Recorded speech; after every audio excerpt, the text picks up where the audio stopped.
Oh no.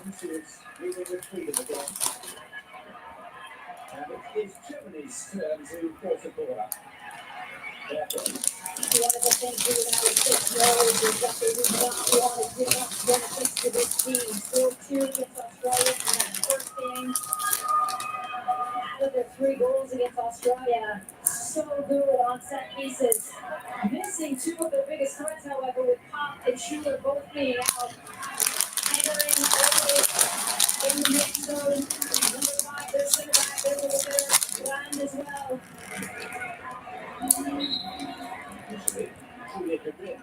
The right back takes the majority of the corners, but particularly to the left as well.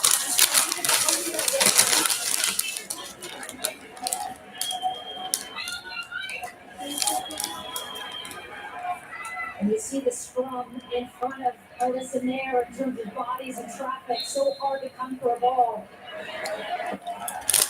Really can't get off the line. Oh. And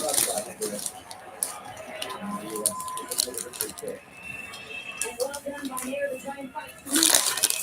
Again, one seems to be everywhere in this Olympics. German women are physical. For a player who wasn't even in the Nair look, couldn't quite get anything on it. That's why those are so difficult with that traffic in front of you. And there,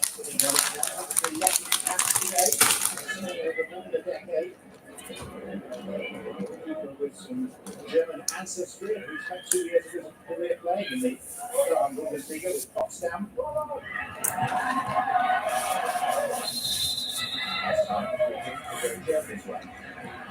That didn't work out for the United States, but that is the ball they are going to be looking for. Havering has to track Smith or Swanson, and that's unfortunate for Smith.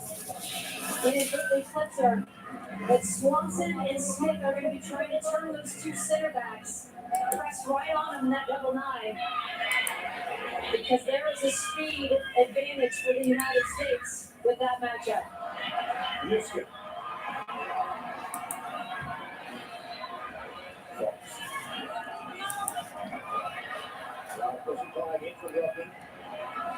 Newman. Doing the tidying. Then, copy again.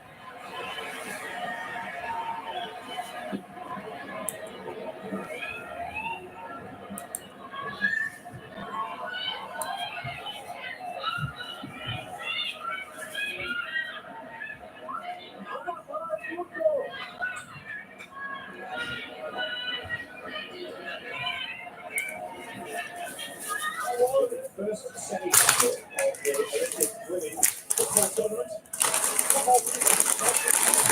And Germany vying for the right to meet Brazil, and Spain in first tournament in Marseille down at the south coast.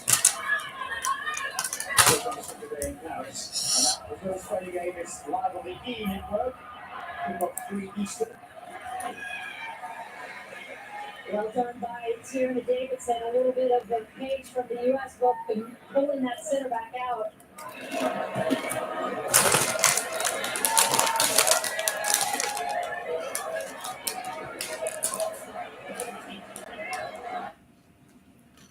Tierney Davidson. A little bit of a page from the U.S. book, pulling that center back out.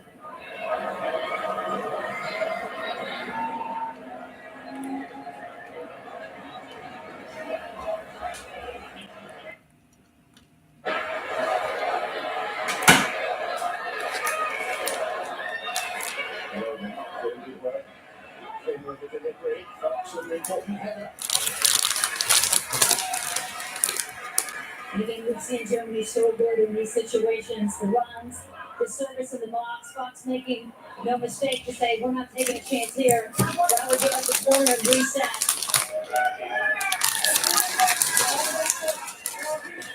Now you can see the German team shaping up differently on this corner kick. Most of the players on the far post.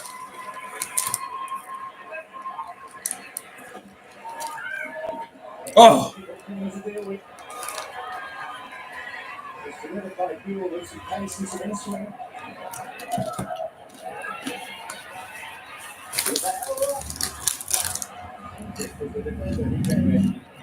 hello everybody. I'm live. And nobody was going to join me.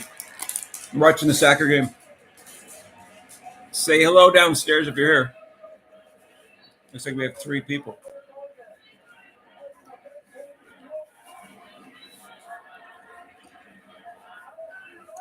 I don't think those Sweeters just stopped talking this entire game. Did you hear them? If only my German were better.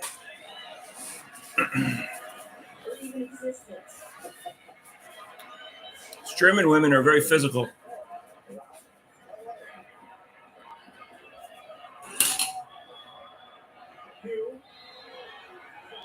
Ball out of bounds. Right.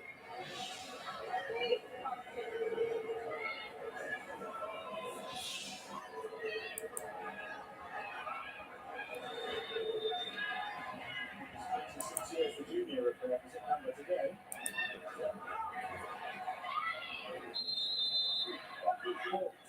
By Ralph, it's been called as a foul by the Moroccan referee. Again, what this wider central midfielder does, and there's the foul, is it pulls that outside back, number 19, up. And that's the 5 in midfield. Those numbers are pulling the outside back up. They want to shift those center backs and make them run into that wider channel or get in behind.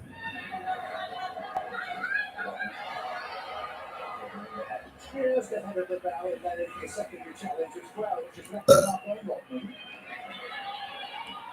Runs. You can see the idea. Rodman is moving in rather gingerly fashion. A long way away from the ball at the moment, which is a bit of a concern. Should be on the top right of the screen coming in.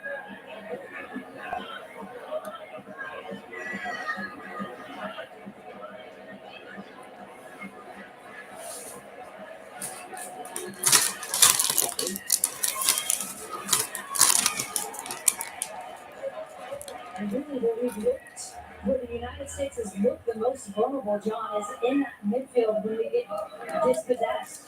Giveaways, a little untidy, trying to find the ran, trying to find copy, and then Germany doing a really good job up the spine of nipping that ball.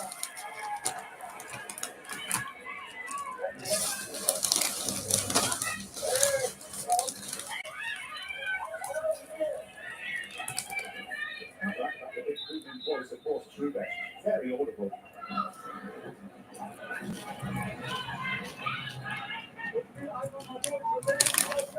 And again, with the number of games that these teams have been playing, open up the game and get this game, they're also going to take their moments to sit back a little bit, hold the ball. And I think the U.S. will want a little bit more for the control of that tempo. He was allowed to run a long way and force a save on with this in there. Whew. Good save.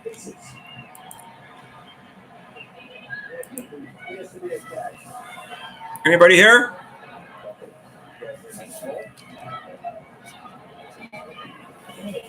It's Crystal Dunn in the position, coming all the way back, making sure she's there for any rebound. Well done by Naya. Couldn't get a lot on it, but Dunn's there to clean it up. I was saying earlier, Dunn, a question mark really for this roster, is going to be listed and listed as a forward for this roster.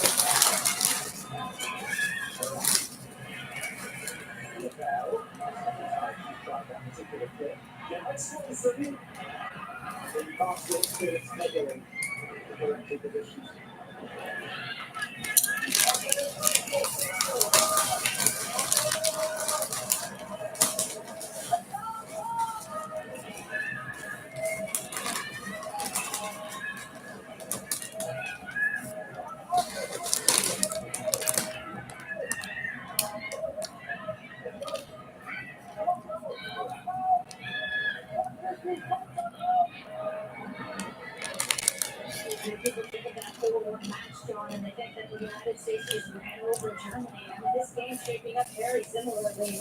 Actually, both teams in a mid block, both getting their looks.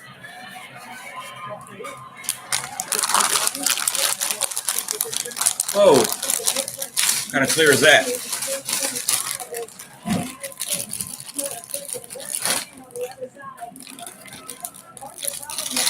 Good save. Getting more of it than she would on the flank, and there's John with a rebound. But one of the biggest chances for the United States is they're getting their looks. They're just not as clean in front goal, not as clinical in that final third as they were in that first game. Marseille. Two were up at this stage.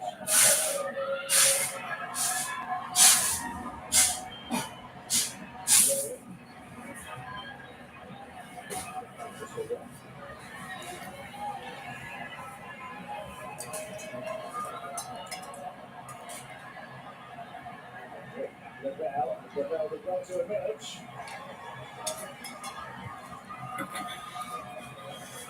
And here it is, Rose Lavelle, what she'll do. Aim her defensive third. She did on the end of this ball. If she could have got on the end of that, Mal Swanson was in.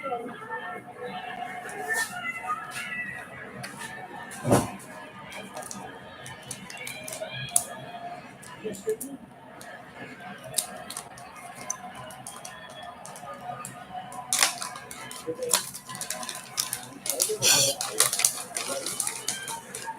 Again, straight up the spine of the United States, John. The issues in midfield for the United States. Playing with that single pivot with Sam Coffey in the six. The secret's locked. Moran a little bit to try and provide some cover for her, but getting exposed in that central area.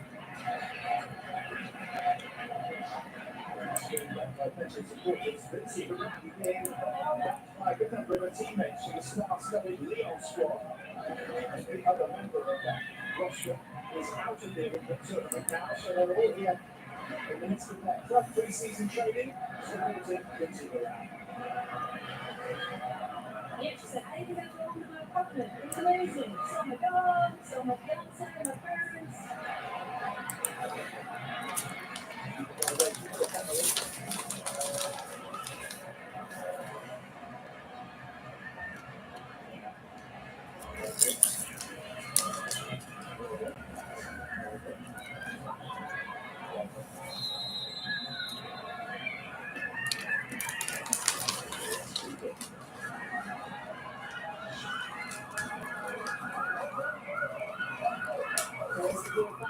Fox has also had a tremendous run with his entire back four, whether it's Sonnet or Davidson.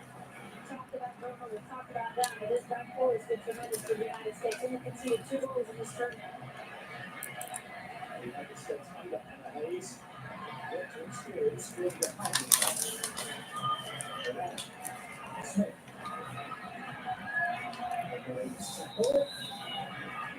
This is just how patient the referee remains in the Robert delivery foul. We haven't seen a card yet. This has been very carnival, that one.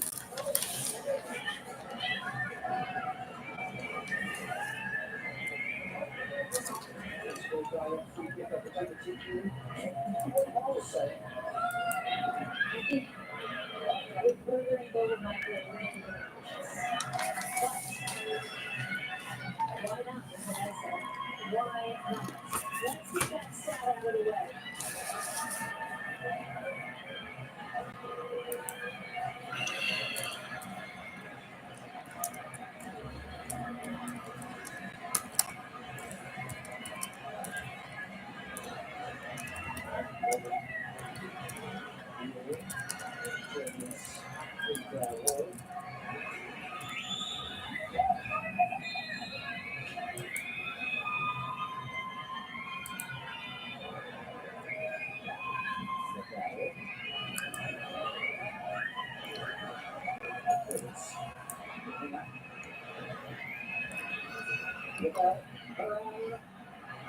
Ah.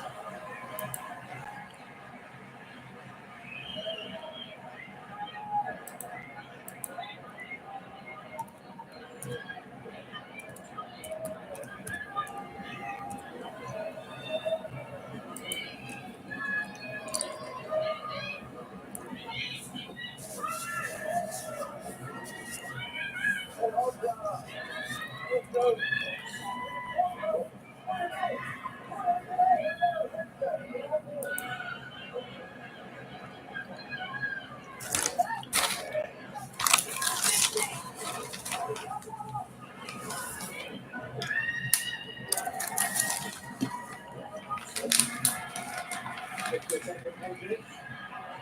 to get it back to Swanson. The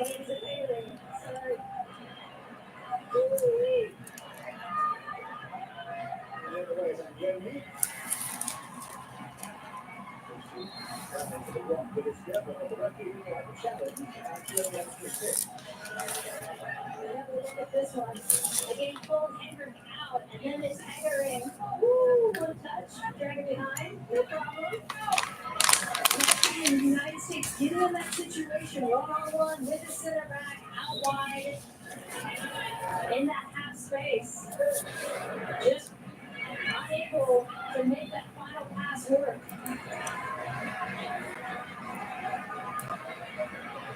Germany some stress. Furious at this one.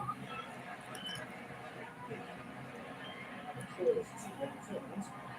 If I round. Away from Lotman.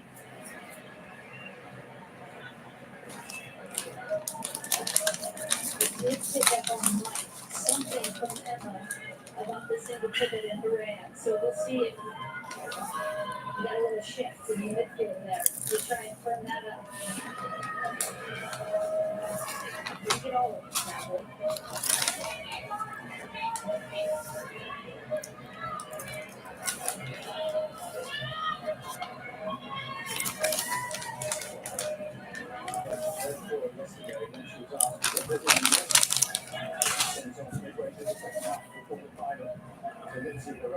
Now this is Saturday.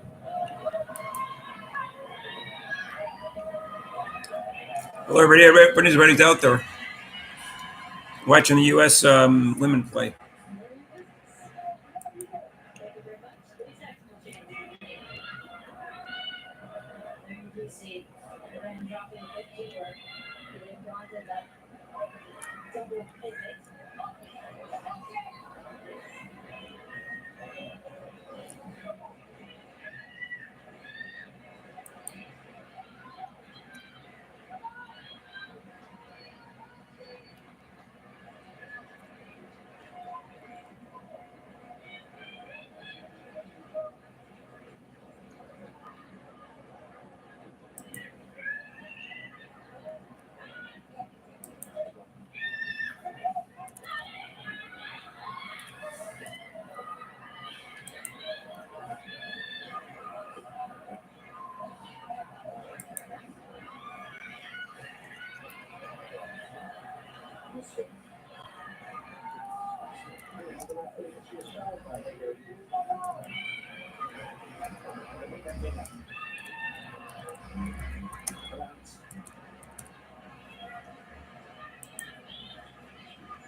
With 10 minutes to go in this first half, I think one of the topics of conversation in this second half would be about controlling the tempo or dictating the tempo a little bit more, tidier in terms of possession, but also they're getting into good positions. The United States in that final third, cleaning that final ball up, much more efficient in this last game against Germany. As you mentioned, up 2-1 at this stage.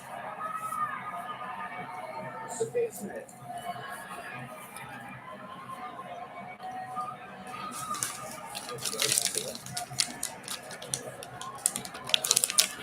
That long stride.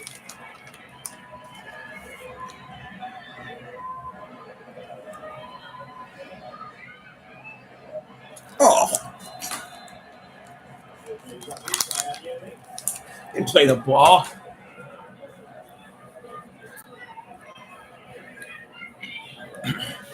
Getting up a little bit slowly. Some concerns with her from the last game. Should be a yellow card.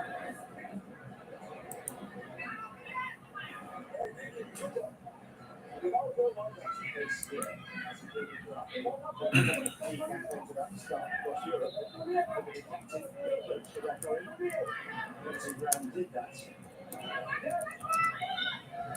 Just used by the mixture around the other challenge.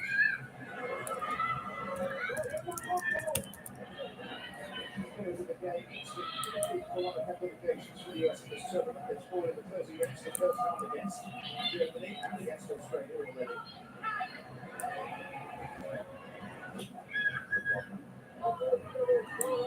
Interested in that. Good alerts. The confidence of a goalkeeper come all the way across like that.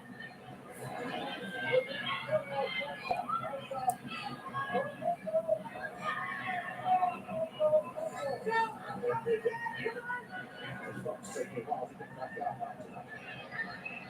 Nice tackle. Davidson. Rescued by Smith.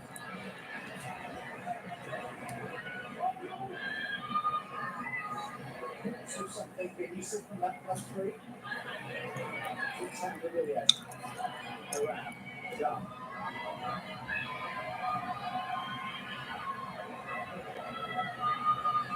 Lindsay around.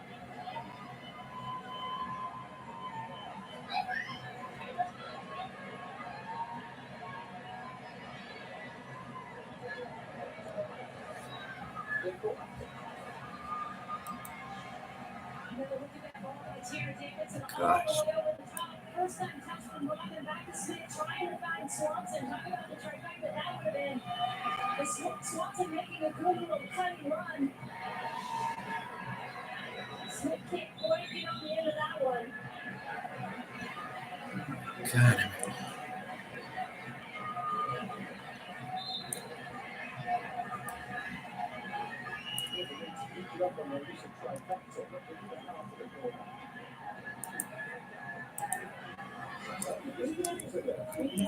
Breaking news. They are the Giants. Yes. Not trifecta, not high under, not trio. Let's go up. Securely by Berger. Good clean hands by Berger. Comes out strong for this.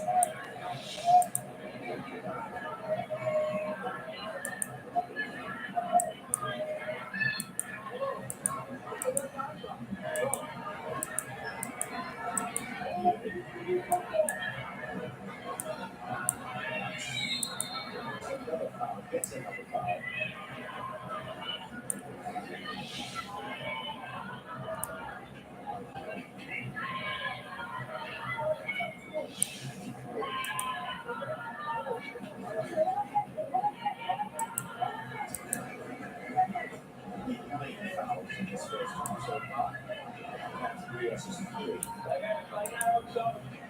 The good part of dictating a little bit more of the tempo in the second half of the United States is as this game wears on, we know the minutes and the fatigue.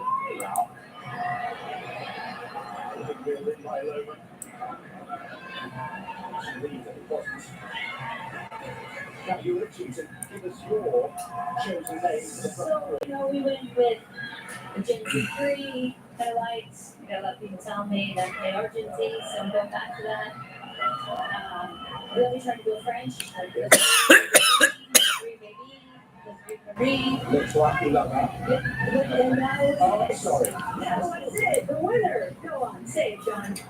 It's off. Les trois, una, la. Come on, America. What do you think? What part of this? Way too much brain space. I like it. Yes, you did. John liked it. Say it. You liked it. That's all. Am I allowed to tell the United States the thought that you came up with that we had to rule out quite quickly where you suggested tryout? It seemed really good in your head until we pointed out to you that they are in fact a Chinese organized crime syndicate. I don't remember that. So please don't at me. Robin. Member of the Tridents. Looking for colleague. Alan Swanson. Just to underline it, it's the three of them that have come up with the name. Yeah, it is the three of them. And you're seeing what they can do in open space. Rodman unable to connect.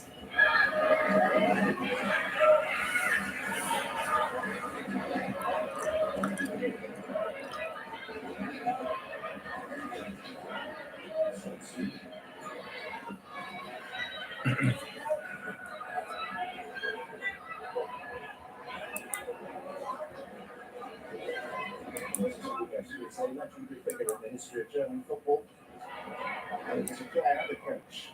Welcoming German men to Olympic silver in 2016. As a player, representing Germany or West Germany as they then were in the 1982 World Cup final and scored the winner for them in the World Championship final of 1980. Deserved retirement Beckham at the age of 73.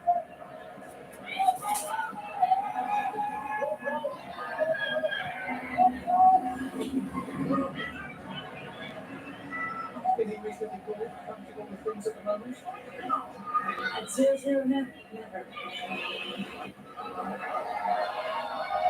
And I think especially against a German team that can pounce on so many things, you should never feel comfortable. I do like the United States is creating some chances. But Germany is as well on the other side. And so this is going to be a tight one. As we know, as we expected. Again, do not let that 4-1 scoreline at the group stages fool you.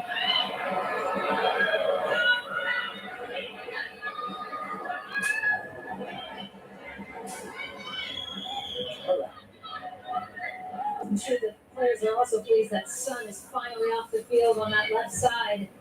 90, it was north of 90 plus degrees at kick. Feels like it's dropping a little bit. There's some heat they're having to deal with on as well as those tire plates.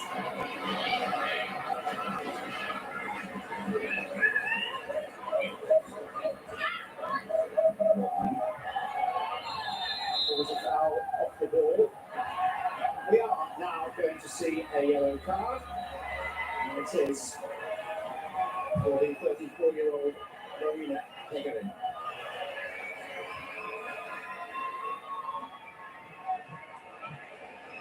And that actually will make a big difference as Hagering has to be cautious as she goes into all these battles as she will. Anybody out there? And Swanson. Mike is on. A 0-0 tie. Hugely experienced coaches for the yellow card.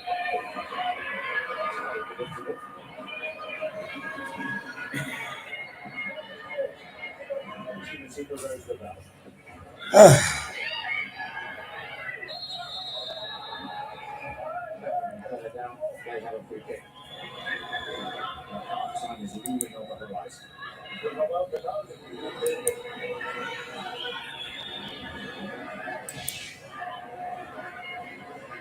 Better service here. You see her hand get a little bit on her neck, and whenever that happens, when your hand raises up, they're going to whistle that one. Not much to it, but. The other semi-finals a little later today. We get Eastern kickoff on the E Network for Brazil against Spain, which will be bringing to you live from Marseille. Drop. This playoff is on Friday, 9 a.m. Eastern. The gold medal match Saturday at 11 a.m. Eastern.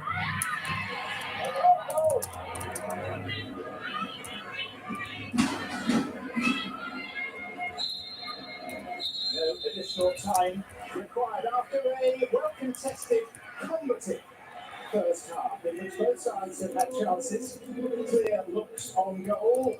Both goalkeepers have had decent moments, but it's been a story of industry rather than inspiration and a 0-0 scoreline. And stay tuned for today's halftime show, which is brought to you by Hyundai.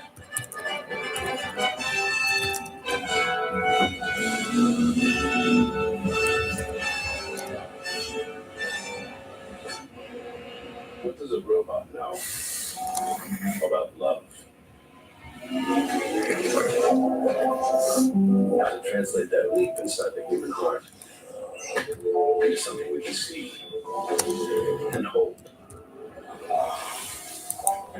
The fingerprints we leave behind show how determined we are to give the world a piece of ourselves. Essie. From farmers to athletes, here's to those working hard every day to change the way the game is played. Vital Farms, raising the standards. When the internet said red light.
Yankee, go blue. You there?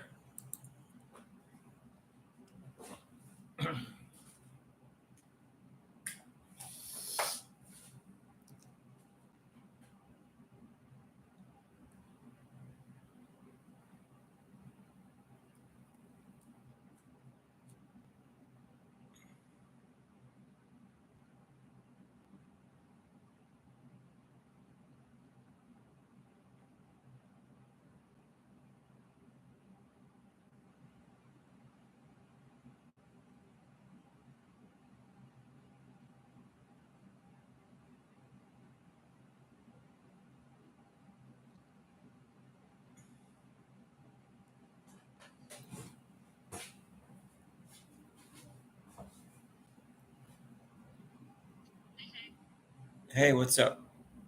What was this? CC was inducted into Cleveland's Hall of Fame? Oops. Oh, CC. I think about CC's Caitlin Clark. There's only one CC.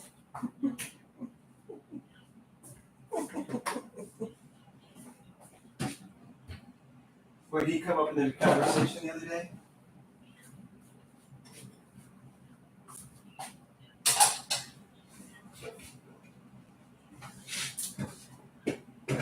She'll be bigger. Yeah, see, just like baseball, she'll be the biggest legend since Michael Jordan. Okay, well, anyways, there's a nice video up today about Shirley Babishoff. I don't know if you're old enough to remember her. She's a swimmer. They got screwed over by the German steroid.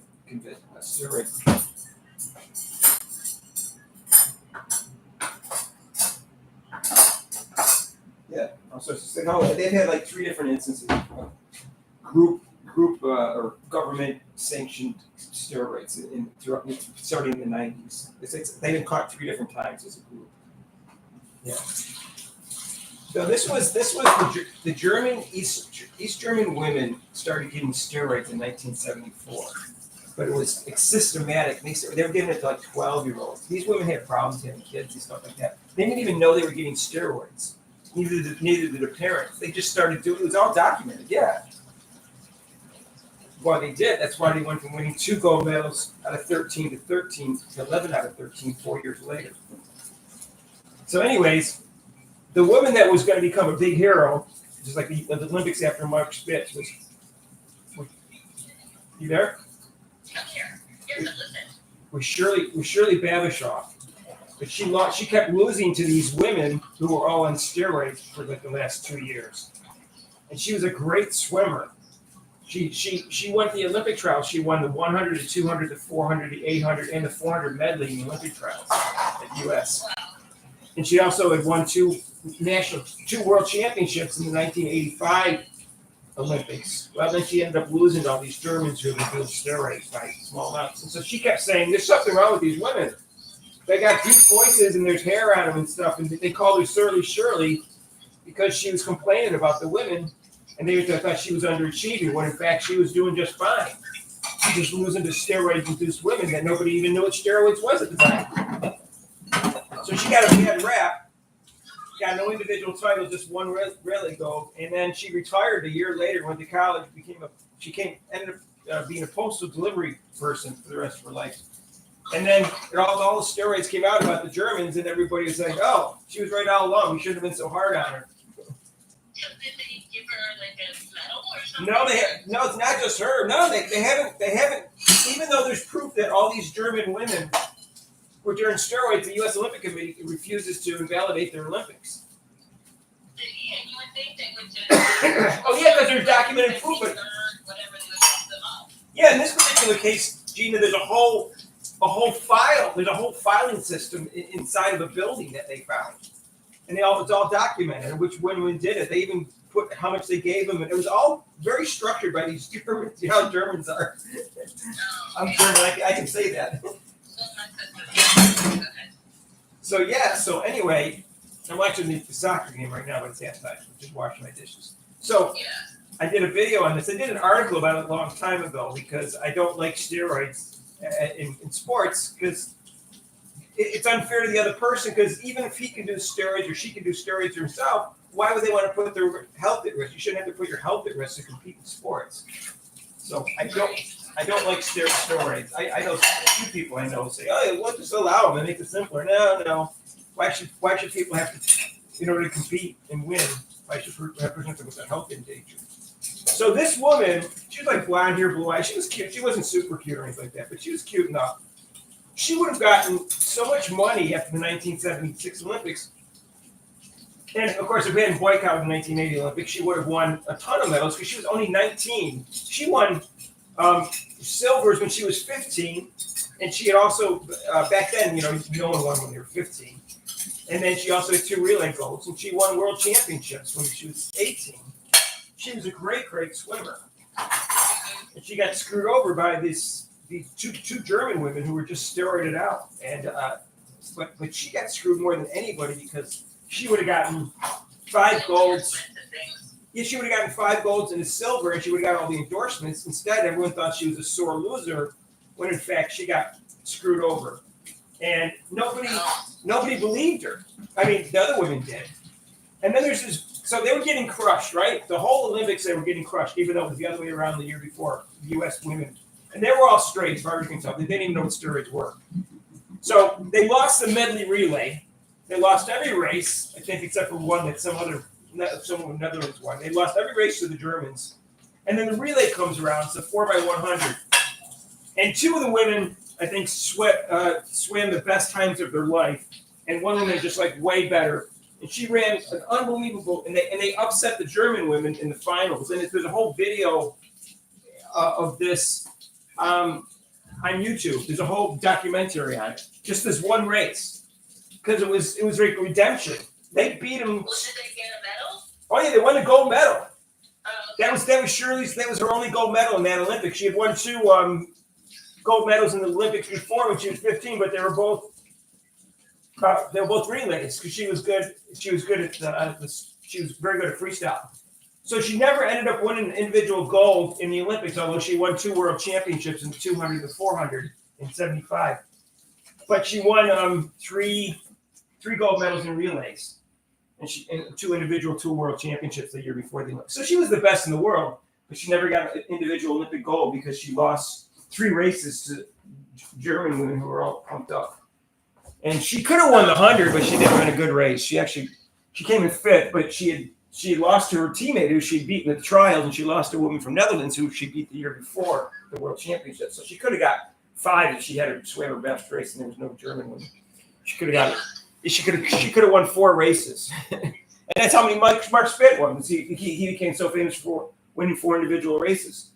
And she was also really good at the 400 individual medley, but for some reason she thought that was too much to compete, and she didn't compete at the Olympics in that. Although she could have, and I don't know what she would have come to. She compared to the rest of the women in the world because I don't think she ever did an event. So, anyways, the second half started. So this is Surfing. They won a gold medal last night in surfing. A woman, it was last night. It was last night. A woman won a gold medal last night in surfing. Oh, these are the men. I think the men are today, or the men today. I don't know. There was. Right now. Oh yeah. A woman won a gold medal yesterday. Oh, that's neat. Yeah. Something is interesting. I think it happened after I stopped watching. Hey, Vadim. Oh, hey, Vadim. He just can't say hi. Hey, doing, Vadim? Hi. Yankee Blue says hi. I'm talking to the phone. So I decided once I got done with my breakfast and my stuff and get my videos all edited, I decided to go live for this game just because what the hell, I'm going to be sitting here anyway. What game? This is Germany-U.S. Quarterfinal soccer. Oh, okay. I don't mind them. They're not overly woke and they're not petty and stuff like this. Is a young team. They got a new coach who has them scoring more goals. They play a more aggressive, team. They're not, and they got them winning. She's got them winning. They've scored a fair amount of goals. But this German team's tough. Like U.S. is only ranked 5th in the world, and Germany's ranked 4th. But they beat Germany in the pool play 4-1. But they just happen to have to meet them in this round right now. Right. So I think So the surfing, how do they judge it? What the longest say on the Oh, I don't know that much about surfing scoring, but aren't they explaining it to you there? I think it's a combination of how long and your form too, but I'm not sure if Okay. I think I've seen it once before. I mean, that's neat. Like, I think it's neat. What channel is it on? I'll have to watch it later.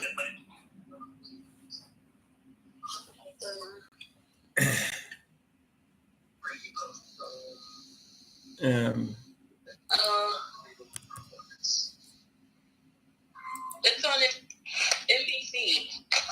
Oh, it's on regular NBC. Okay, I must be on USA. Oh no, it already happened. They're doing the medal round. Oh, okay. He won gold. Gold is I don't know who he is. A woman won gold last night. I'm pretty sure. A U.S. woman. Yeah, let me tell you what her name is. Hang on. This is I don't know Americans placed in this one. Well, we definitely won a medal last night and yesterday in gold. Oh, China won a gold today because now they're back up in front of us with 22 or 21, but we got way more medals. Yeah, because it was 21-21 when the day. He's from France. France won gold. Oh, okay. Now there's surfing. It said surfing. Caroline Marks won a gold yesterday. I don't know there might be different types of her surfing events. I don't know enough about surfing.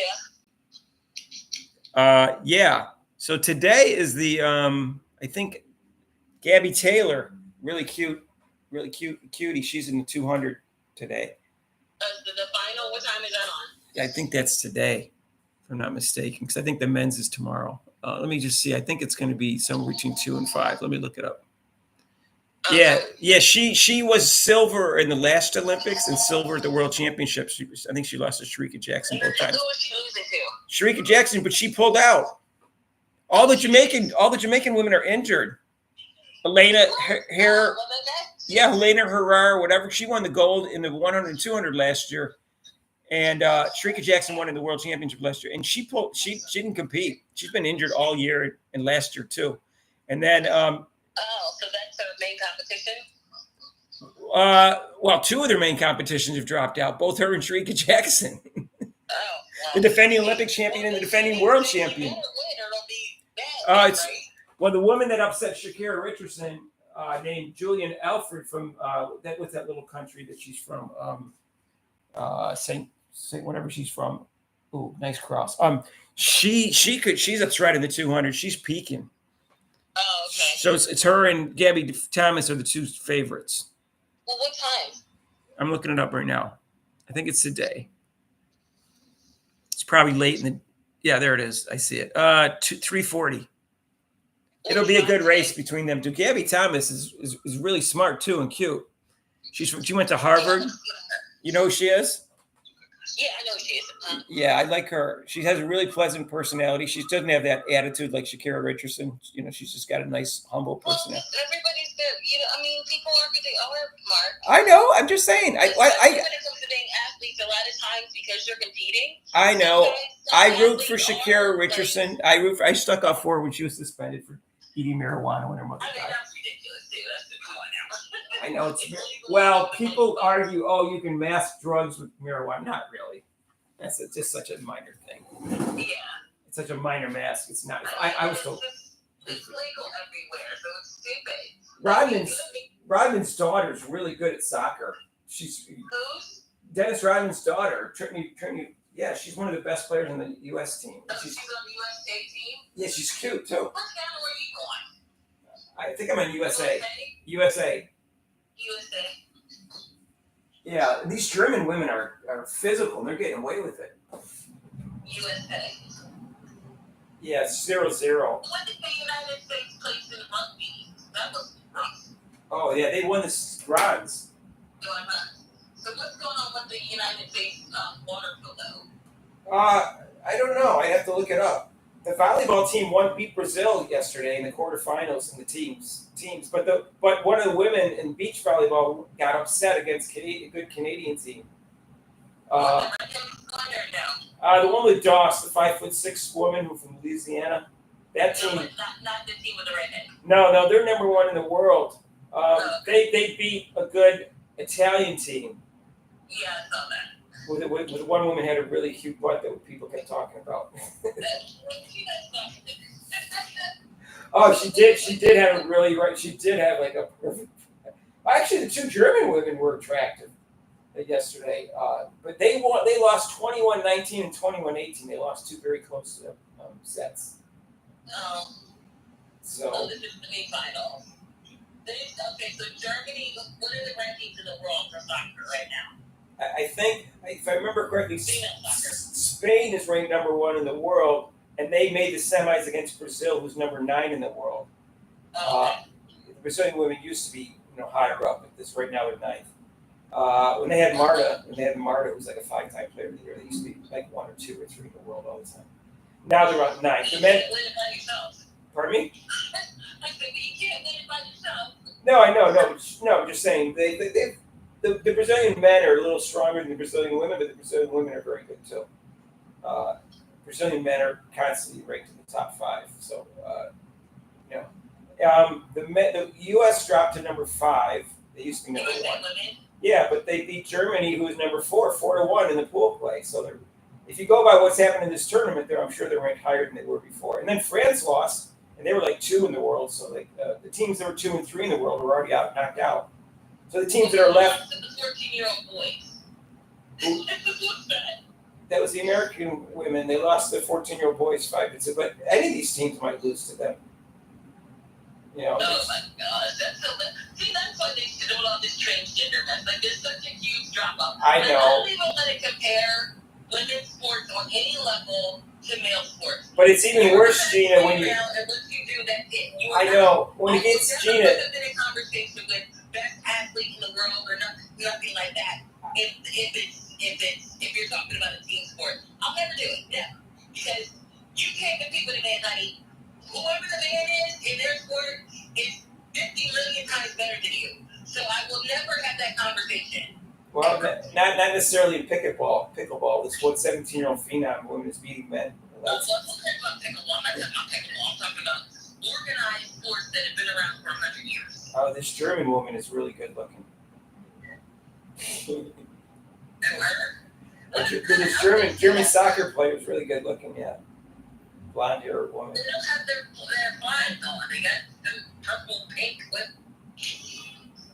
No, I've seen her. Use it, everybody. Put your team colors on. No, I've seen her. She's really good.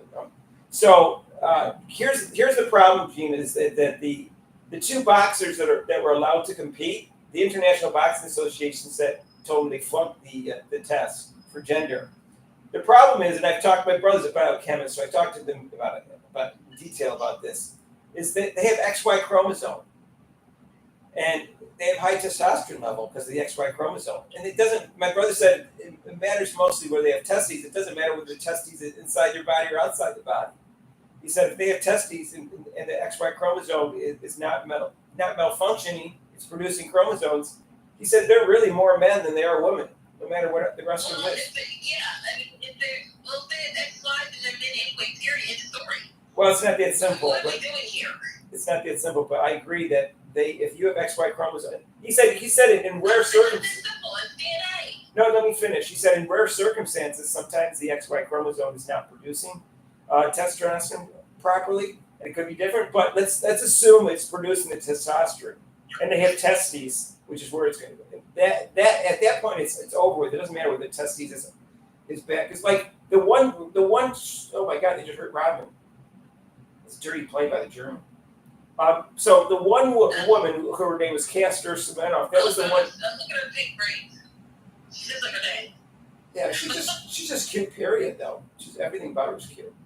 And anyways, she was the same type of thing. She was unisex, and she had ovaries and testes. So it's not so clear that how male. Okay, so you're talking about hermaphrodite. No, unisex and hermaphrodites are basically the same thing.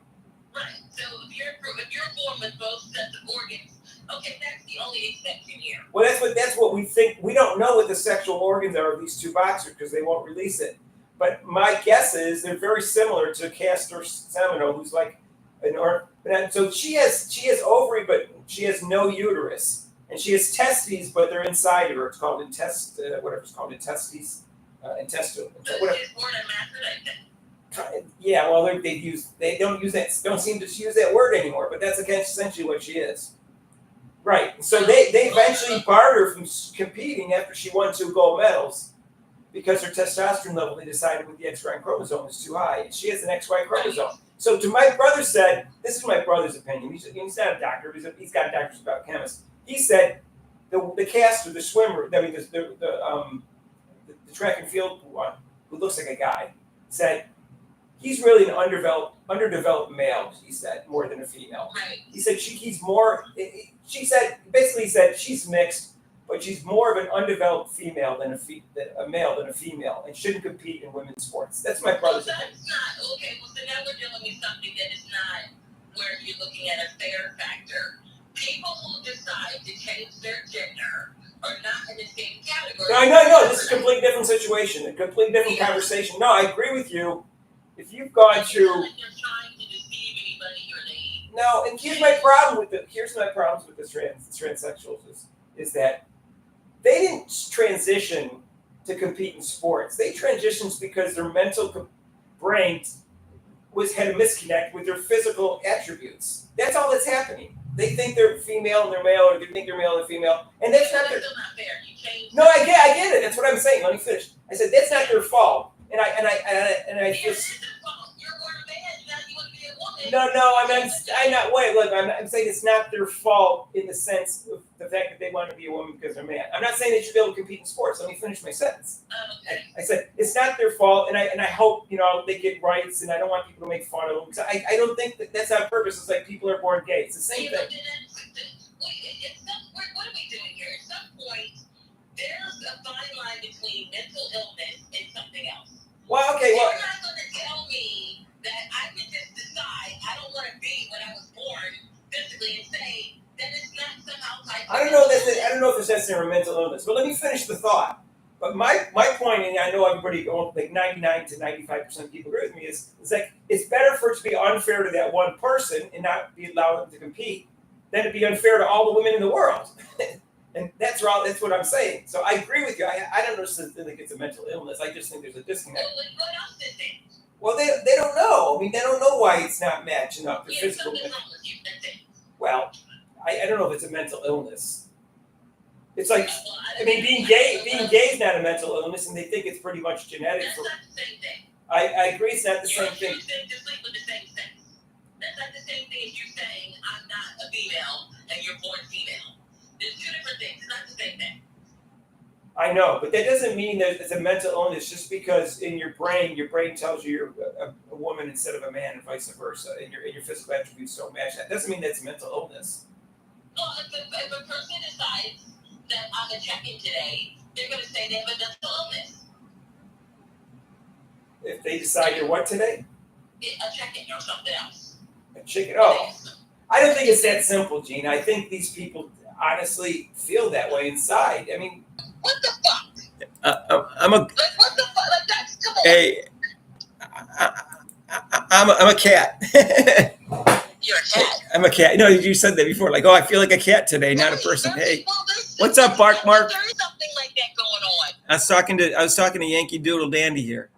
What's with up? the children. I think there is something going on where they're saying, like, their kids can go to school and say that they're a dog or a cat or something. It's just getting too bizarre. Like, this, look, listen, we're born in a weird generation where we're seeing all of this weird, bizarre stuff happen. And yes. Okay. Oh, this woman won her appeal back on the track. Okay. All right. There was a 5,000 race, and some woman got pushed, and she pushed back, and they said she was disqualified, and then she filed an appeal, and she won. It didn't look like she should have been disqualified. So what does that do? She got her medal back. How was her recourse then? She got her medal back. She had, I think she came in second or third, and They took it. they took it. Well, they temporarily withheld it and then they said the other one was going to get the one that came in fourth was going to get it, and then she ended up not getting it. I don't think she should have been disqualified, and neither did the expert commentator. I think it was who was the commentator? Female, I forget her name. She didn't think it was a fair initial decision. Right. Because it looks like she got pushed, and she just made, it's you got to react instinctively before you get tripped. So you got to give the person some leeway how to react if the other person's at fault at first. And it's easy to say, oh, you should have done exactly like this. You know what I mean? So that's the way it looked like to me. Like she did like push the other person after she got pushed, but it seemed like a normal reaction if someone's trying to knock you down in the race. Because look what happened to Thing Mo. The Thing Mo got tripped up at the trials. Thing Mo, she was the 800 defending Olympic champion. She ended up not even competing because she got tripped up. And but that's the problem with those 800 and 500s and in those races. Those people all run so close together. It's very technical. You can get very, like Mary Decker got tripped up. Remember Mary Decker? Yeah, this is the same thing happened to Thing Mo. She was a great runner for the United States. But back in the 80s. Yeah, but that's what happened to a Thing Mo in the trials. She got tripped up. What name is that? What is it? Her name? Well, the thing is a thing, like A, and then the word thing, and then I think it's MU is her last name. Well, what country is she from? Would that be? Well, she's from the United States. She was born in New Jersey, but I don't know what her heritage is. I'd have to look it up. But no, she was born in U.S. Well, that's an odd name. A thing is yeah. So she was not, and she ended up not qualifying because she fell and couldn't catch up in time. She was in total tears too when she got off the mat. And she's a very graceful 6 foot runner with long legs. It's terrible. They train for so long for these things, and there should something happens like that. In the gymnastics, because of injuries and stuff, happen all the time. If you don't do well at the U.S. Championship, you can apply. Same thing in skating. You can apply because it's so harsh. In track and field, there's no such leeway. Whoever comes in first, second, and third goes forward in the United States trials. There's no leeway whatsoever. Doesn't matter about injuries. Doesn't matter about things like that. It's too bad because she would have had a great race with this Kaylee Hodgkinson from England, and they have like a little rivalry going, and she had beaten her like 3 times out of 4 or something. So anyway, so it was too bad. But she's young. She's only like 21, 22. I think she's 22 now. So she'll come back for the next Olympics. But it's too bad. It is too bad. So anyways. So there's this woman wrestler who's just kicking butt. Unbelievable. Yeah, she's 20 years old. I know, but why are women wrestling? It just it's much better than boxing. Old-fashioned. Well, I know, but I don't want to see women wrestling. I don't want to see women boxing or doing Ultimate Fighting I don't want to see Championships. boxing either. But wrestling's a lot different. They don't punch each other in the head and Still, stuff. I don't want to see the male. I just don't. Hey. I don't know. Hey, everybody. Probably I'm how's very everybody out there? when it comes to. I'm watching this. This is still 0-0. What a boring game. It's very boring. I have it on, and I'm getting ready to turn back to whatever was on. There's been scoring opportunities, but I need to see scores. I need to see some scores. Boring. Hey, Mark from PA. Hey, what's up, Mark? Hey, there's a woman in the finals today in wrestling, and she has not lost a wrestling match since 2019. They think she hasn't lost since she was 15 years old. I think. Oh, she hasn't lost in almost 5 years. She's 2-time world champion, but she's never won the Olympics because she was 1 day too old for the Olympics last time. 1 day. There's there's an age limit for wrestlers, and it's higher than it is for gymnasts. It's like 18, I think. She was 17 or so. I don't know. She had to be born. She was born January 1st, and she missed it by 1 day. Unbelievable. And so she won the world championship the last 2 years after she couldn't compete 3 years ago in the Olympics. And she's also an 8-time world champion, including under 23 and under 21. She hasn't lost a match in 5 years. She destroyed the world champion in her weight class. And it's kind of complicated, but in the Olympics, they only have 6 weight classes. So they go down from 10 to 6 weight classes. So sometimes you got world champions wrestling world champions because they had to drop a weight or go up a weight class. So she beat the defending world champion from 68 kilograms 10-2 in the opening round because she wasn't seeded because she was world champion at 72 kilograms. It's so stupid. She didn't even get seeded second. She didn't even get seeded. So it didn't matter because she's beaten everybody but either like 8-0, 10-0, and 10-2 so far. And she's 20 years old, Gina. She's like, unbelievable. She's been wrestling since she was 4 years old. Her brother was a wrestler. She's 20 years old. Yeah. Anyway, You know how many speaker do you? I don't know. It's echoing now. Anyway. Want to be on speaker? I didn't know that. People are listening. Yeah, you're listening. Well, you weren't on speaker before. Now you're on. I took you off speaker. I don't know why it's echoing though. I don't know if they can hear. You guys can hear? Let's see. Mic on.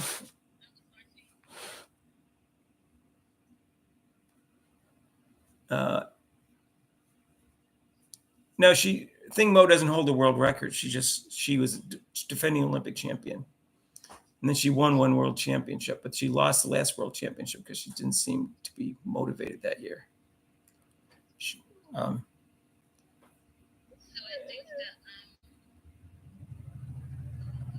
me just see when this wrestler's coming up, because there's another wrestler who's also in the semifinals, a woman. And I get Lema Tempsey.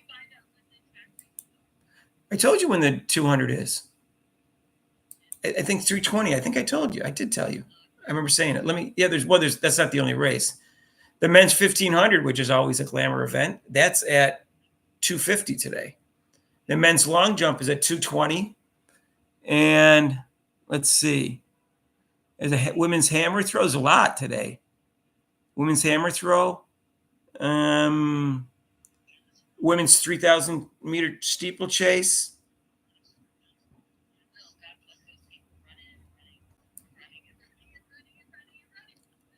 And 315 is the wrestling match. You could get to see this woman. She's amazing. She really is amazing. And then that's it. That's the only athletic. That's the only track and field finals. There's some more preliminaries, I'm sure. They don't list the preliminaries on ESPN. They just list the finals. And that's it. Men's basketball. Oh, men's basketball went into game. What? I don't know when that is. That's been going on already. I don't know when the elimination starts. But I know the American men were doing well. I just don't know what their record is. Brazil's playing USA today in men's basketball at 3:30. In the Olympics, in one of the exhibition pre-game, they almost lost to South Sudan, who doesn't even have basketball courts, basically. They lost to 101 to 100. But they beat them, the U.S., but they beat them pretty soundly in the pool play. It was an exhibition game, the U.S. men's. The women play tomorrow. We're hoping they lose because they're a bunch of cheaters. They wouldn't put Caitlin Clark on the team because they put a bunch of an old lady and an injured lady who don't even belong on the team. It's cheating as far as we're concerned. If you're a Caitlin Clark fan.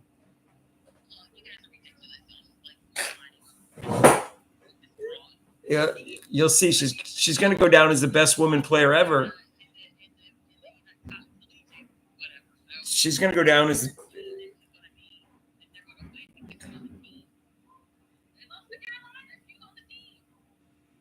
well, she was one player. Michael Jordan lost his sophomore and junior year too, and he didn't win the national championship his sophomore and junior year. So, Mark on phone with Mick Hoops now. Mr. Terrible's here. Well, the other team was stacked. They had a really all these 5-star recruits. She played with 3-star recruits. That's it. Well, she beat him the year before when they were undefeated, Gina. She dropped 41 on an undefeated team and beat her the year before in the Final Four. Well, people were obsessed with Michael Jordan.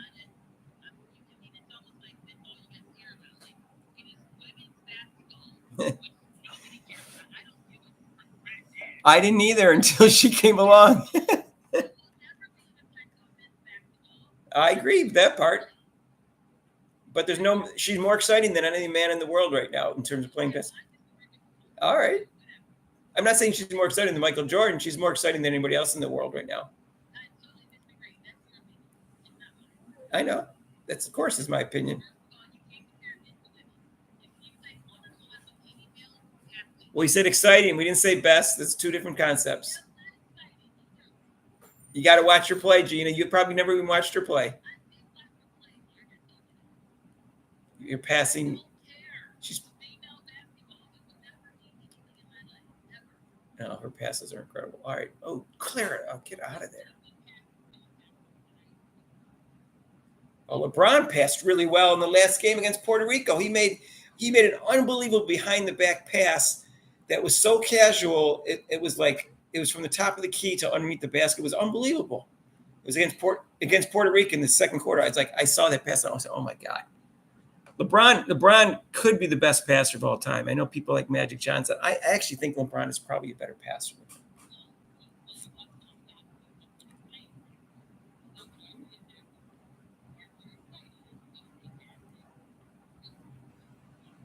You could argue that. Magic was an exciting passer. I'm not even arguing exciting passer. Oh, okay. Ernie, go look up Ernie DiCagerio. He was rookie of the year, and then he blew out his knee and something like that. He was really exciting passer. So is Pistol Pete Maravich.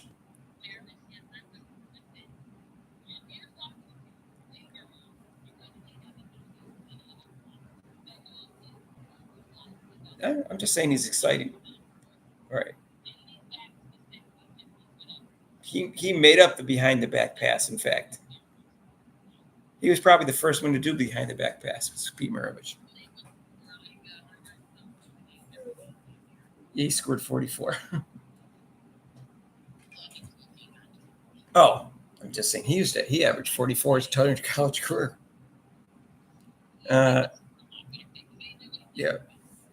Yeah. All right. So let me. Well, I'll be live probably till about 4:30, 5 o'clock. So we'll see. All right. Okay. See ya. Bye. Mick Hoops is crazy. You know that, right?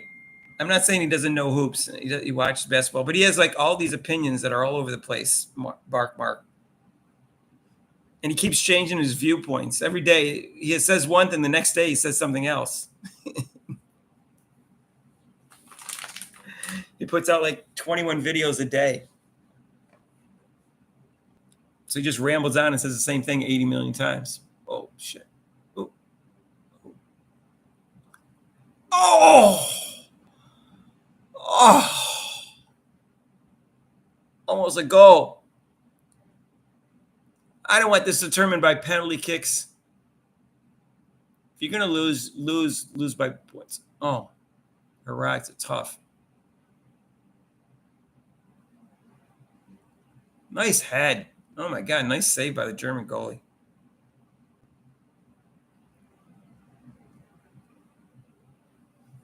Hey, Mr. Terrible. There's a woman on the German team you might like.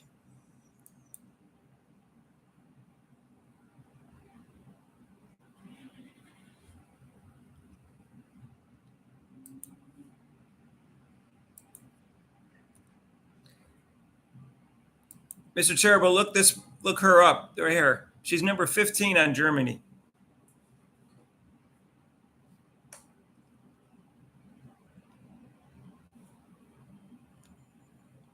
She has nice feet, I heard.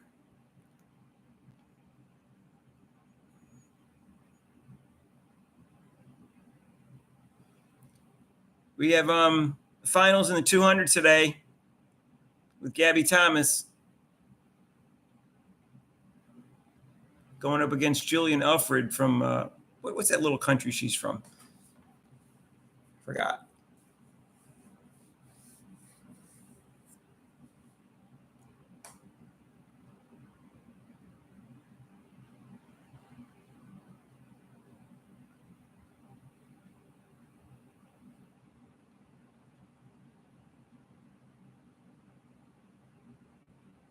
The men's semifinal 400. It's a semifinal.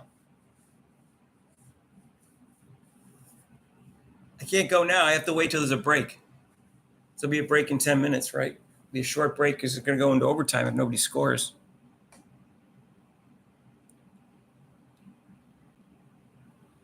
The German woman has a big forehead. I didn't even notice.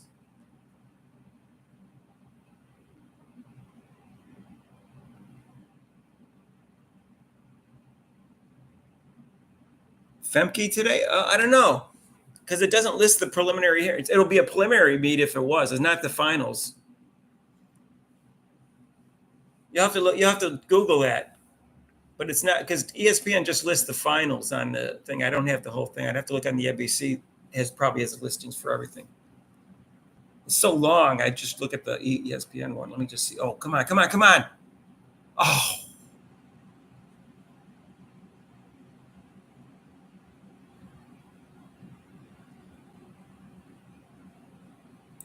Well, it's because there's so many events nowadays. We'll find out if it's on if the heats are on today. You'll see them. They'll be between 2 and 5, probably between 2 and 4.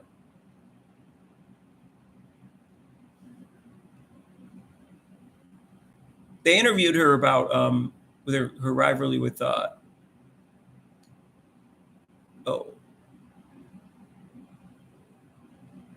right, clear it out of there. Offsides.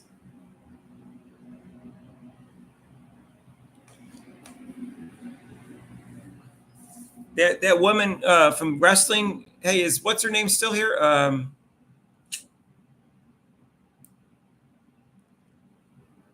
German Lemmings. Okay. So that wrestler for the gold medal today, Amit Allure. She's amazing. She's 20 years old. She hasn't lost a match in 5 years at both the junior level and the senior level. She's two-time world champion at 72 kilograms. She dropped down to 68 because there's only 6 weight classes in the Olympics, and there's 10 at the World Championships. That was the one that she was talking about yesterday that upset the Hungarian person. But it wasn't an upset. She had already pinned that person before.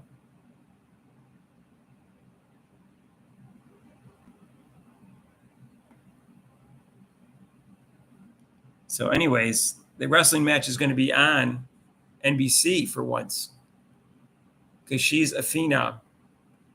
Let me just see. She's wrestling. They're going to show her at 250 after the 1500, I guess. Oh, the same time as the 1500? Oh my God, really? But no, I'm going to have to change channels. Although she doesn't seem to have close matches.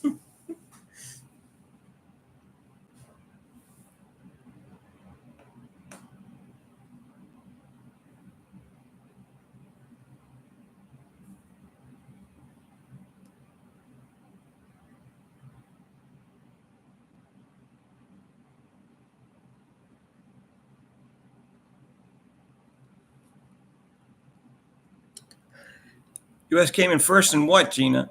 Yankee go blue?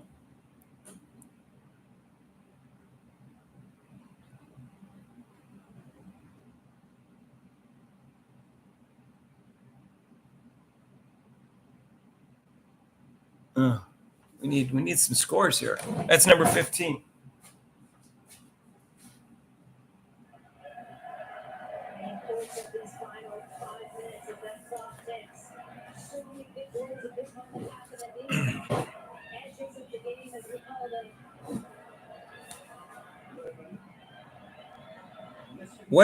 What event are you talking about?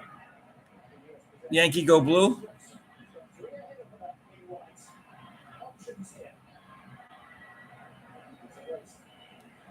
It's not girls, it's women, Mr. Terrible. It's not high school.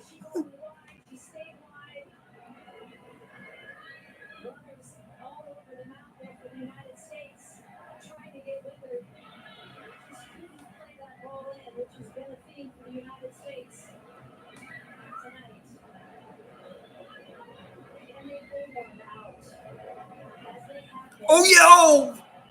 Shh. Oh, it was a bad cross by the German. Steal back.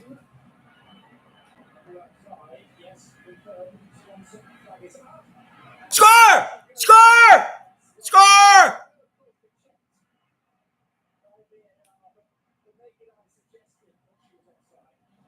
Oh, she's clearing it off sides? Oh, Position, Germany does well to make sure they hold that line. All three of those defenders with their hands raised. oh, I hate that offside rule. It wasn't needed. Then Miles Swanson looks sharp. Doesn't look like the heat, the fatigue. Can she once again put this team on her shoulders that we've seen her do so much?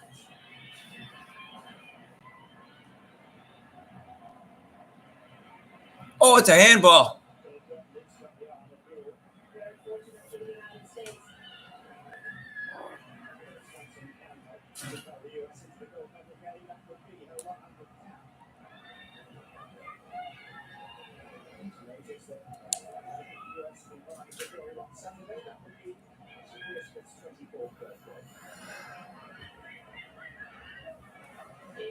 John Lester.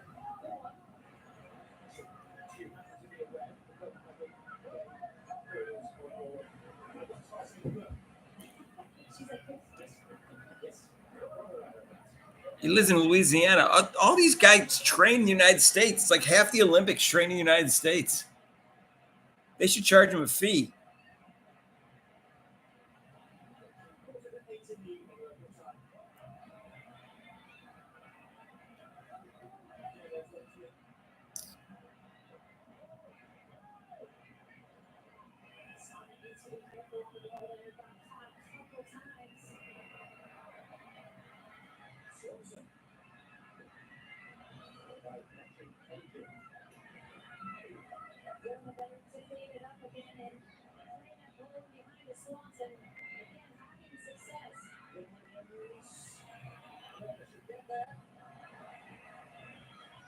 Get it back in front of the goal.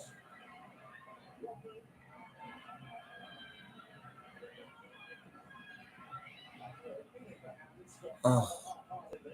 What's on NBC right now? we had that conversation yesterday with Trinity Rodman and with Lindsey Graham about it just always seems with this team, and I haven't, you could definitely not say this about last summer's World Cup team, that someone in the moment will step up.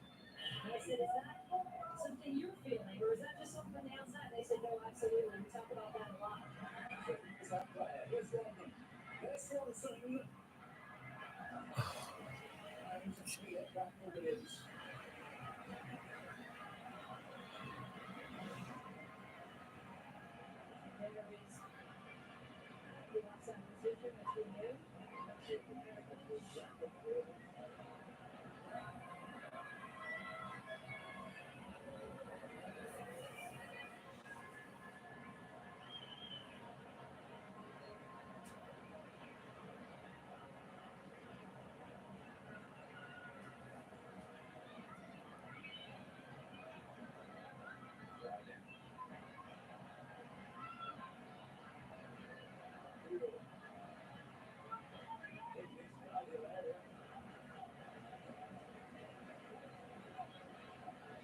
So dangerous, these balls. And again, success for Germany on that left side.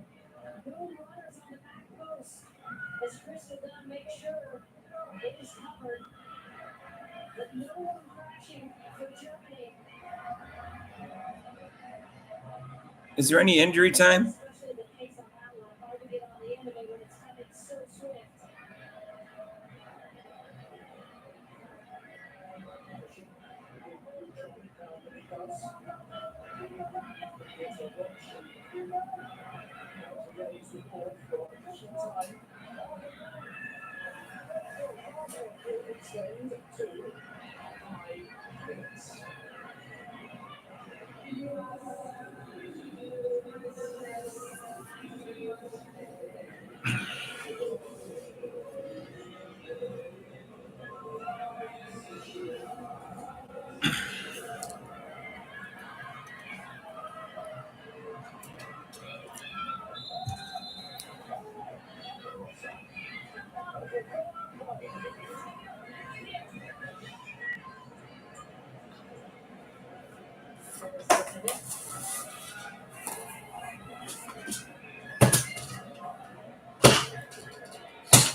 semi-final has ever been scoreless after 90 minutes.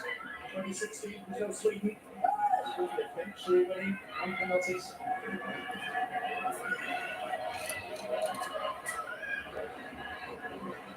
Harry Fox.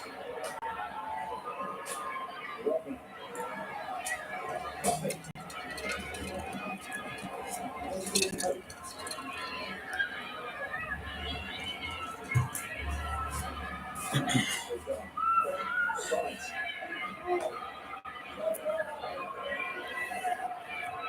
Fox.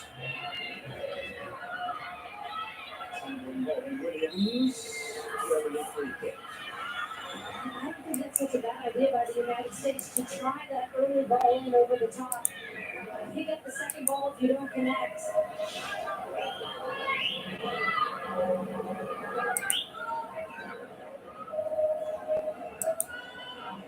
We talk about possession and patience, and of course, there's also possession with a purpose. And sometimes it needs to get a little bit messy in these final minutes.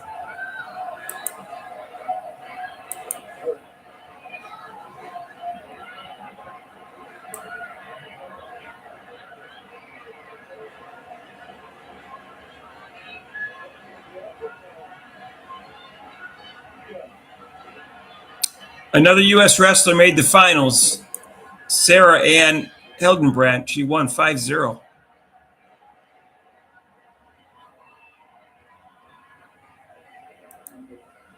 I think she got the bronze medal last Olympics. You don't have to watch. No one's making you. It's wrestling. It's not boxing or ultimate fighting.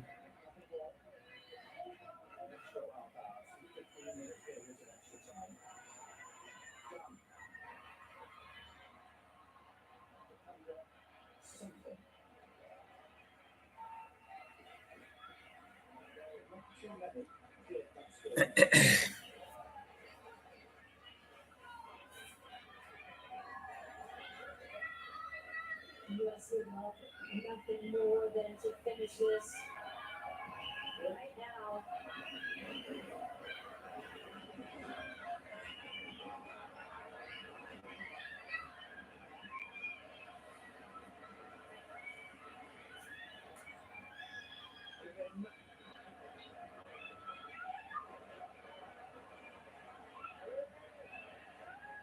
US serve. Not much more than a minute. In fact, the referee's had another thought about that. It's now giving a free kick to Germany. And there is the free kick at the end there with Dunk coming across.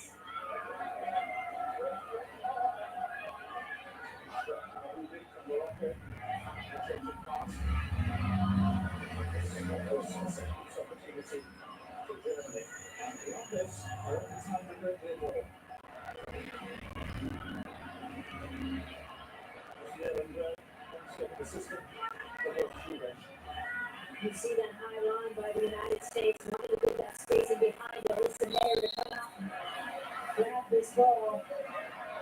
It's been good. She's given that every chance. Whew. There, just it was all a flutter by juggling the ball rather than catching cleanly.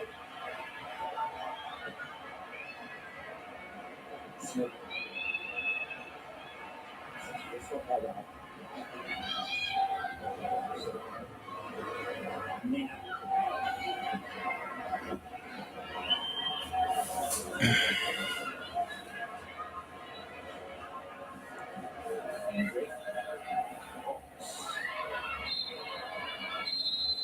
For the first time since 2004, the US will go extra time in consecutive Olympic fixtures. Chance to reset, a chance to take a breath for the United States, a chance to talk about all the reasons how this team can get into the final, because this is certainly a team that believes. Fatigue factor, but the US still in there, throwing punches, Germany resisting them up to this point.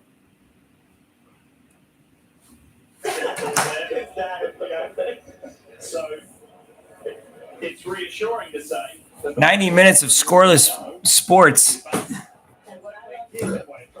I'll be back. Here's that way also in the heat, and what I love the most, what we're seeing, if he's smart. smiling. He looked happy, and that's what you need to be. You got to find your joy back, and he seems to have that as well. Matthew Smith there you just saw in lane 7 is the World Championships runner-up from last year in Budapest. He's the world leader this year at 43.74. I would not be surprised if they continue the trend and also run 43 in this semifinal.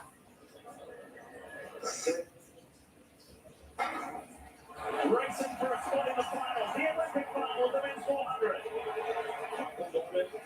It's so good in the rounds. You have to be thinking that he's going to want to have a carbon copy of that kind of run here. But so far, he's letting Matthew Hudson Smith from the UK get away from him with just about half the race gone. And you see Matthew Hudson Smith almost peeking behind because he is anticipating that Michael Norman is coming, but he has gone away with this one. And Michael Norman has a lot of work to do, Lee. He sure does, because on the outside of Javon Powell, Michael Norman is going to have to dig deep here. On his immediate inside is Okazi of Nigeria. Michael Norman second for now. He's going to stay there, though. And he does. He gets the berth in the final, but boy, he had to work hard for that. Behind Matthew Hudson Smith with two great races. So we didn't get that third 43-second semi-final. But Hudson Smith was so far ahead, he was able to back off very, very hard in that last 100 on it, and he still ran 44.07. Well, what happened to Michael Norman there? We would anticipate that he would have come off the turn with Matthew Hudson Smith, but he was looking behind Otto. He looked better than he's been. He looks a lot better in the heat. But take a look at it again. You see Hudson Smith out in lane 7. He had executed the first part of his race perfectly. And for his effort, look at how far ahead of the field he is. When you go back and you look at Michael Norman, he's actually grimacing here. With 300 meters. It's shocking to me. I felt like he was prepared. After the heat yesterday, he said he felt good 44.1. But then he comes out here, he's barely able to hold on for seconds. I really can't explain that, Otto. Listen, you know, Michael Norman can be like a quarter mile off the chocolate stuff. He looks happy, and that's what you need to be. In the round.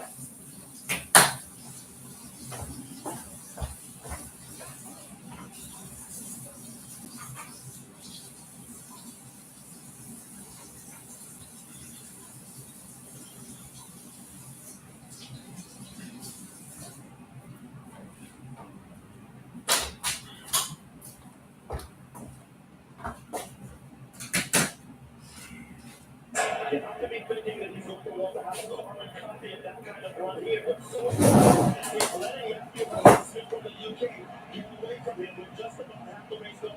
And you see Matthew Hudson Smith almost peeking behind because he is anticipating that. So they didn't like how Norman ran this race. He sure does, because on the outside of Javon Powell, Michael Norman is going to have to dig deep here. On his immediate inside is Okazi of Nigeria. Michael Norman second for now. He does. He gets the berth in the final, but boy, he had to work hard for that. Behind Matthew Hudson Smith, it's a great group. Hello? Hello, this is Mark. May I, yes, who's calling, please? This is Aaron. I'm sorry? Aaron. Aaron. Hi. Aaron. Go ahead. Remind me who you are? Oh, Lattimore. Oh, hi. Are you calling from prison?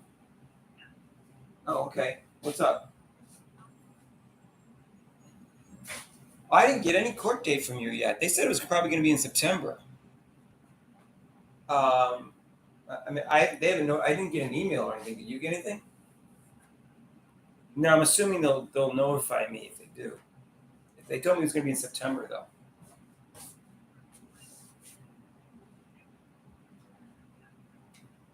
Reconsideration. You pled guilty. Reconsideration happens like when you get sentenced by somebody and you don't like the sentence.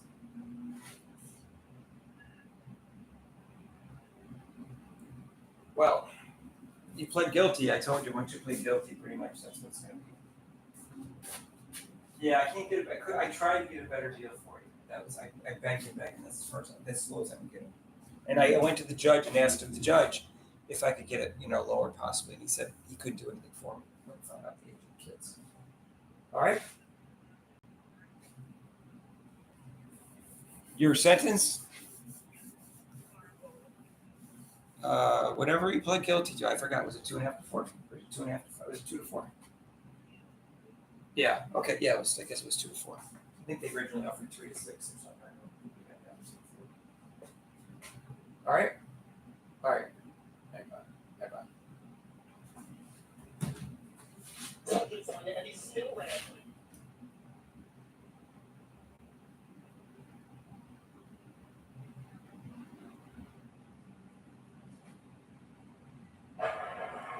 Here's Sue will race for gold, silver, and bronze in the final of the men's 400.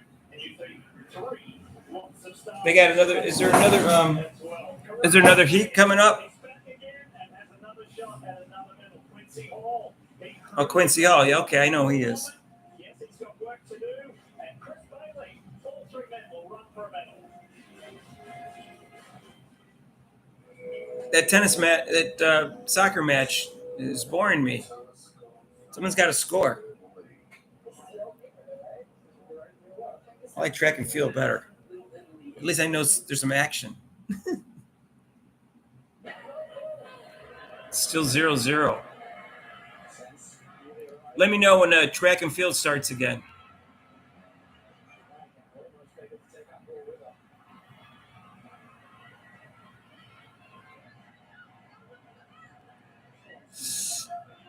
Why do I get the feeling this match is going to be corner kicks? Oh, God.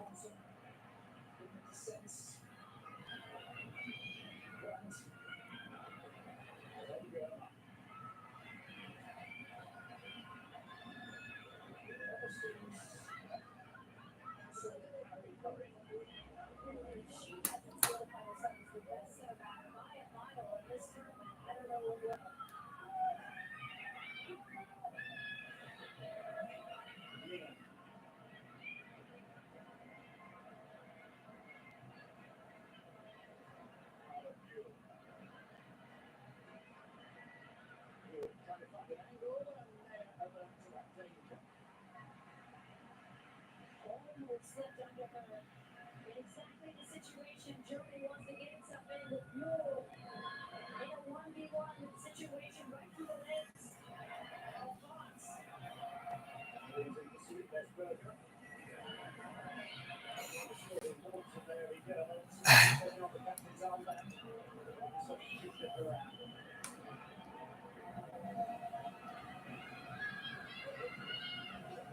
And still, with the pressure legs and midfield for the United States, it becomes a problem area where Germany, so much a source of its counterattacking presence, has come through that middle of the spine there. Whether it's Houston, Roman, now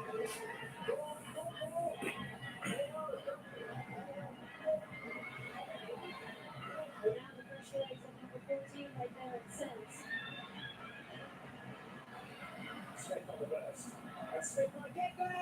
Score! Score! USA! Score!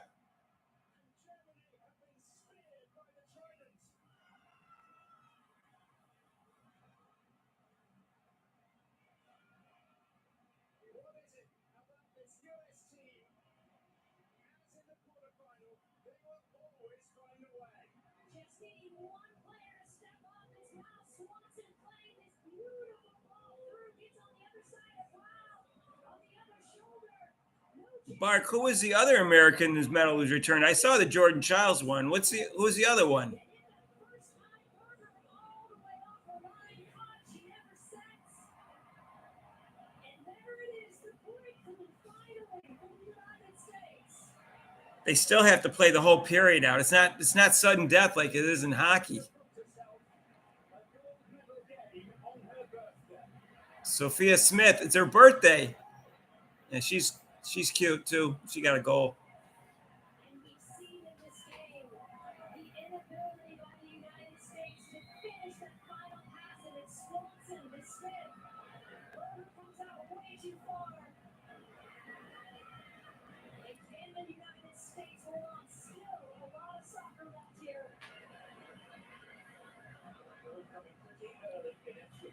Oh yeah, but that wasn't an American. I don't know why you said that wasn't an American that got pushed from behind. That was from a different country.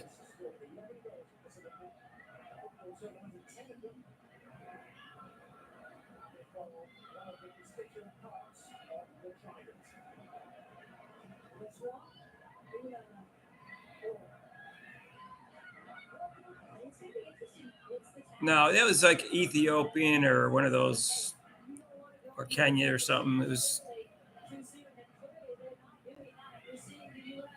I did not think that was the right call. I don't know who made that call, but it looked like she just pushed back after someone pushed her. So I don't know. But I don't know the rules that well.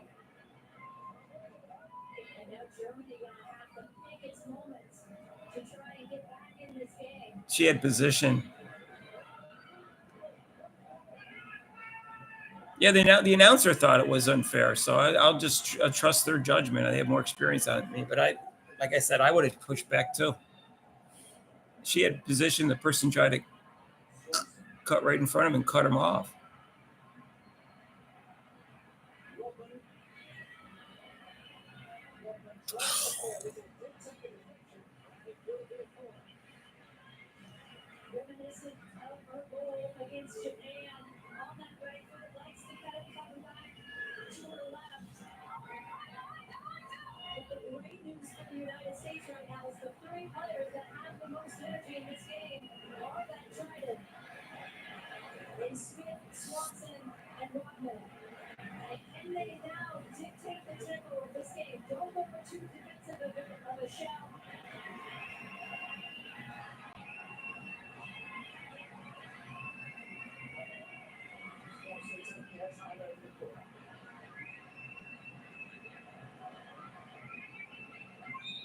Let's go. Put this another goal. Put this game away.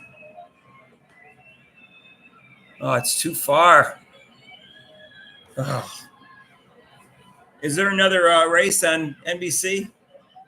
There's another 400 semifinal.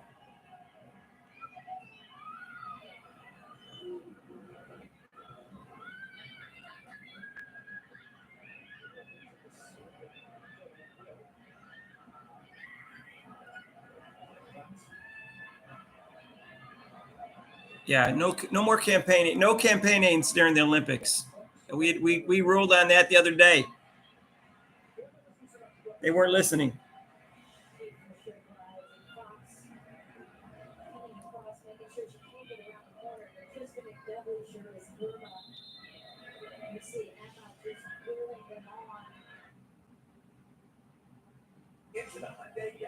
Yeah.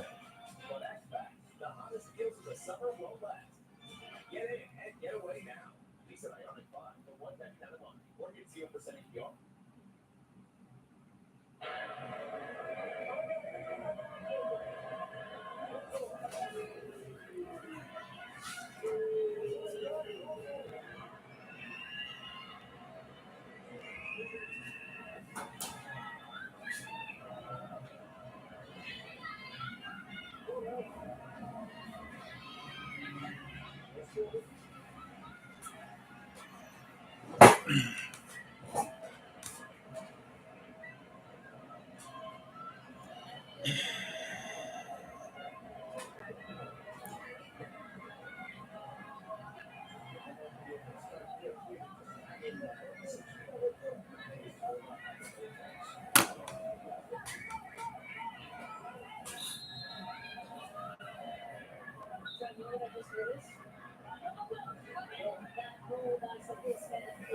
No, she wasn't cleated. They just her and what's her name? What was her name? Her name was she was a South African runner who ran shoeless. They tripped each other. Hammer throwing was on. All right, I don't care about that. Wasn't there another 400 heat going to be with Quincy, whatever his name is?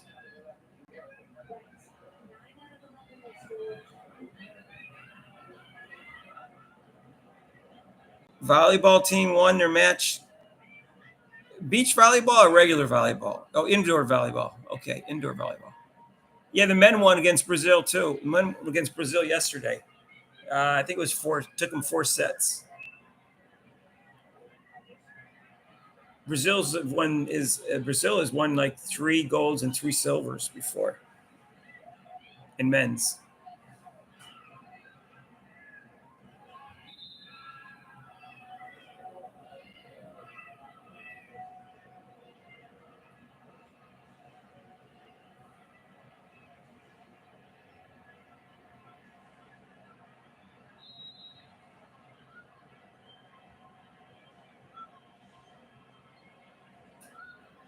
From the midfield with Corbin Albert. And Houston was grabbing.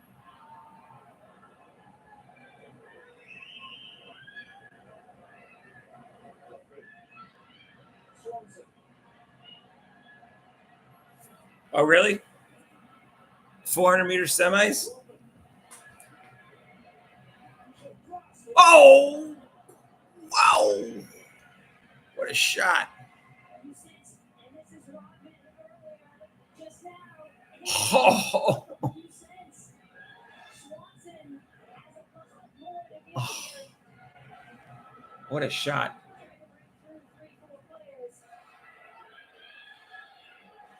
And for U.S. soccer fans who, or fans who haven't followed the U.S. team, Good Jones, the 22-year-old from Atlanta, Georgia. And just like Sonia and Anna always say, she won the genetic lottery. Her dad was an NFL player. So this one is Jasmine Jones. Okay, so there's one. Just like you two, by the way. You won the gene lottery. Was she second or third? And I watched the U.S. track and field Olympic qualifiers. I don't remember if she came in second or third. Yeah, for sure. But she did look really good in the semifinals. She didn't seem to show any of that affected her legs. Of course, she's with a great program. And so I think that she's going to still come out here and run really well. How many more bullets does she have, though? We'll see. On the outside lane 9, Caitlin Peters of the Netherlands. Already 1 goal in the mixed 4x4. Keep an eye on her. Here we go. First series underway. Women's 400 hurdles. Jasmine Jones out there in lanes. Did I miss the other 400-meter qualifier in the men's? You can tell where the athletes are in position. If I'm looking to see who gets over the hurdle first, and that's Michelle Clayton, who is blistering down the backstretch and has made up the stagger. Nielsen to her outside. It was kind of a late bloomer. She's had a lot of her success within the last 4 or 5 years, and she has not caught Jasmine Jones. But Jones looks good so far. But Michelle Clayton is the one who's taking control of her lead. It was a determined run from the Jamaican yesterday. Rochelle was just so focused to get her way through. Jasmine Jones of the USA is looking good in second. There's some pressure from behind. She's going to have to keep going if she wants to make the final. And now she just picks it up. What was she doing? In the women's 400 hurdles final. Rochelle My God. Jasmine Jones second. Shows you just how gritty she is because she had to find something in the tank in the final 10 meters of a 400-meter hurdle race. Looked like she was trying to give it away. Very difficult to do, but she's a champion, and she's going to want to give it everything that she has to be in that final because it's going to be a very special final. The last time I saw this sort of last 100-meter effort from Jasmine Jones of the USA was at the U.S. Olympic trial. She had to fight and hold off everybody behind her to secure that third spot. Did she run out of energy and then just got it back in the last second, or what was she doing? Otherwise she'd have to rely on time, right? She didn't get the top 2. I'm back on soccer. Let me know if something comes on NBC.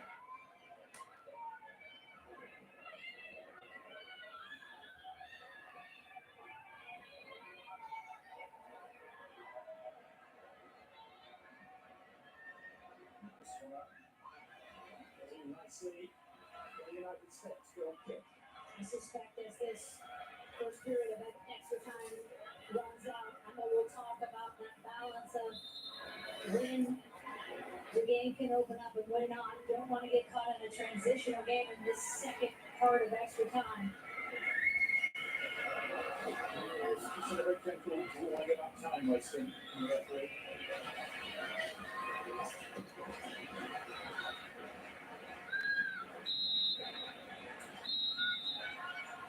Half-time and extra time. Precious goal, Sophia Smith in the 95th minute. Remember, the winners of this game are France, the gold medal game, and the decisive 15 minutes is coming up next. 15 minutes left.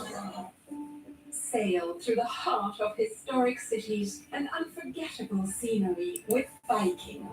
Unpack once and get closer to iconic landmarks, local life, and cultural treasures. Because when you experience Europe on a Viking longship, you'll spend less time getting there and more time being there. Viking, exploring the world in comfort. You missed nothing here at the start, to be honest. Meant to be a 1 minute turnaround.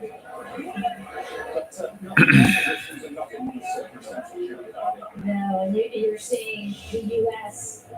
a chance to come together. I mean, those moments so important. And there is the goal by Sophia Smith. What a beauty that is. No, and you're seeing the U.S. a chance to come together. I mean, those moments so important. And there is the goal by Sophia Smith. What a beauty that is. Berger coming off her line, never able to set. Smith catches her.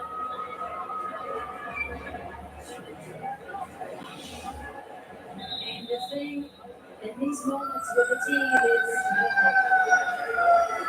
you stay together, you finish it off, you hold on. Yes, you're tired, but mentally is the most important. As Denise Reddy, the assistant coach, known for her defensive organization. Choose a club. Choose the most dedicated fans and the most watched league on the planet. Choose the Premier League. The season begins August 16th.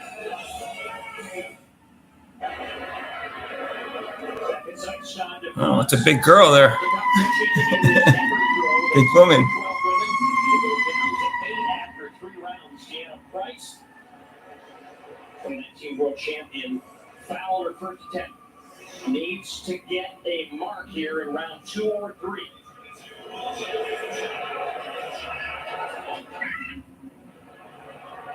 There we go. That was much more measured of a throw. You can see the distance right there. Now we're accustomed to seeing her throw. The intensity.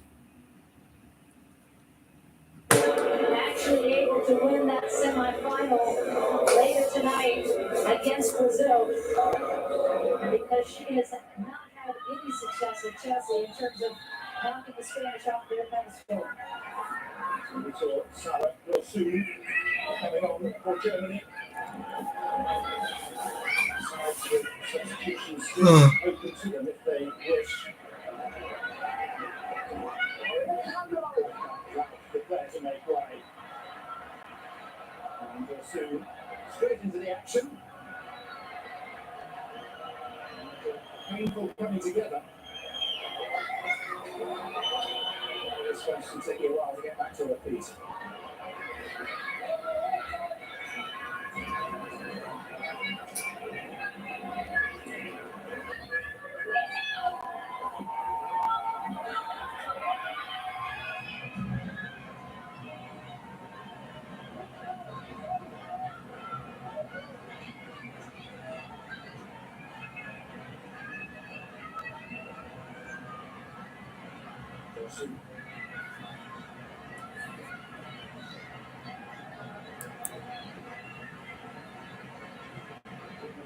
Just twice in this calendar year.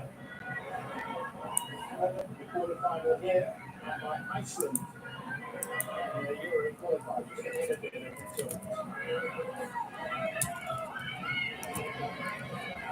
Luskin. Ryder. Rubin. And right there. Hang on for a few seconds if you can. Well done, Maya. Listen, Eric, come for this. And Most importantly, hold on to this. But a bit too easy for Germany getting through that midfield. And again, it's Denise ready. Very rapid change. Very rapid change over the last handful of years. Just incredible.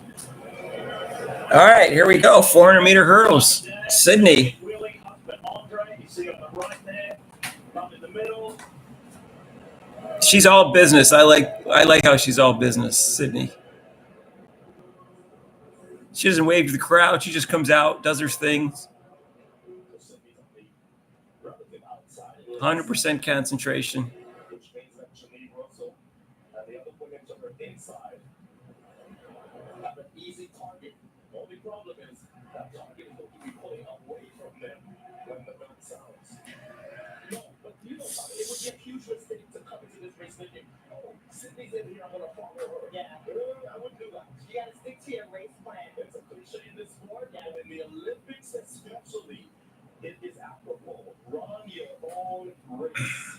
And folks, on Thursday, you've got to be with us to see the final of this event, because if you like the Carsten Warhol Brian Benjamin rivalry, well, here we are going to have it again. It used to be between teammates, between Sydney and Lila Muhammad. But no ferociousness there, just competitiveness. Femke Bol from the Netherlands will run, and she is the one nipping at Sydney's heels on that top 10 time list, and that's coming up. Yeah, I mean, that's going to be must-see TV. I also want to remind our viewers that this is actually Sydney's third Olympic Games. Yeah. Obviously, she's had tons of success in her second and beyond. Must be tough to just sit in that block waiting forever for the race to start, trying to stay loose. Like you can just see her moving back and forth.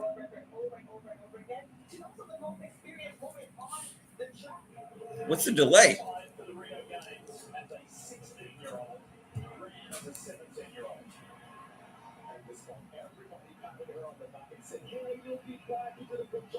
She did not leave Rio particularly happy, but the next time she came back, world record, gold medal. Yes, I agree.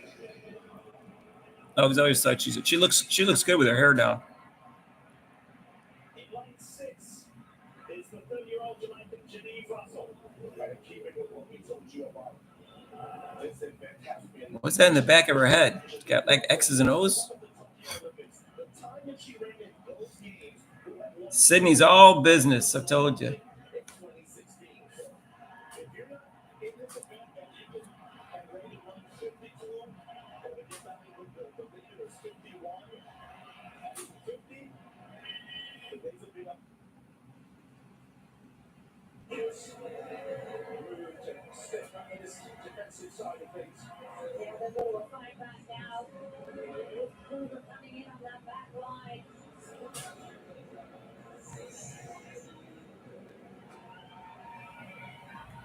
Again, the fresh legs of the Casey crew. This, we all sat in a relatively empty stadium in Tokyo, and we could hear footsteps as athletes ran along the track.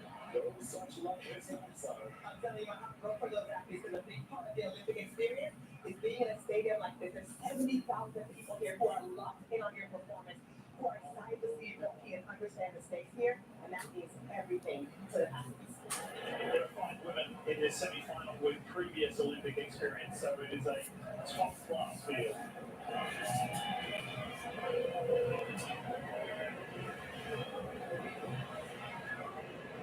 The defending Olympic champion, Sydney McLaughlin, will running with the United States starts in lane 7. Janine Russell on their inside.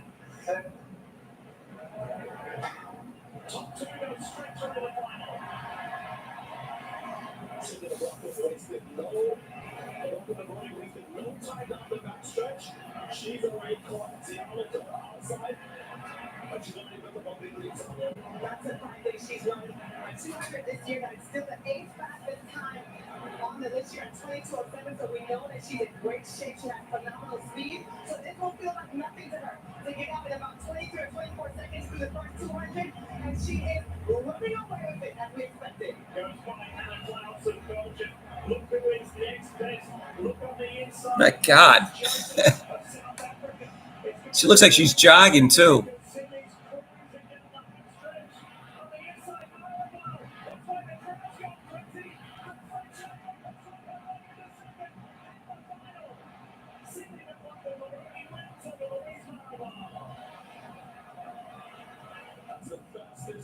Sydney looked like she was taking a walk after church on Sunday.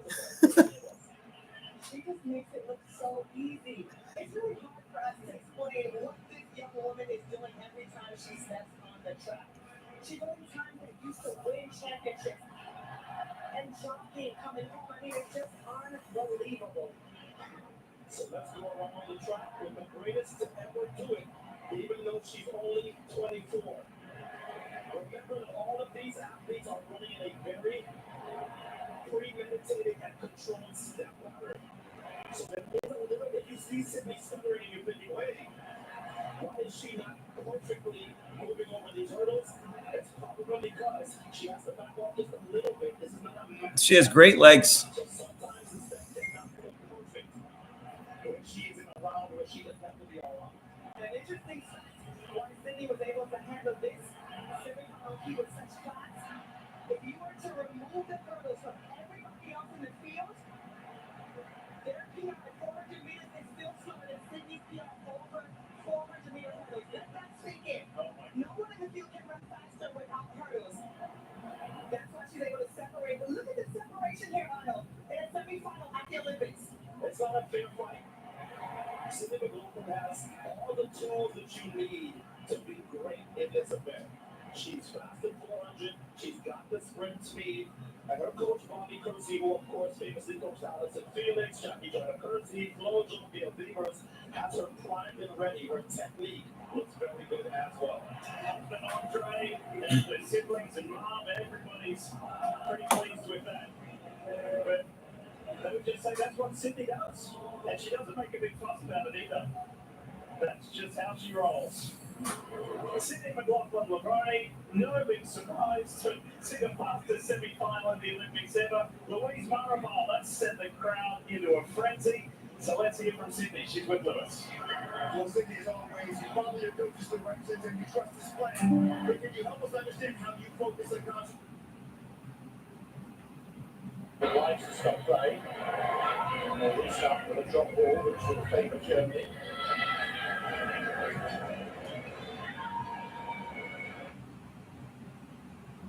Breaking to help you through this journey. My best friend, my biggest supporter, and my personal captain.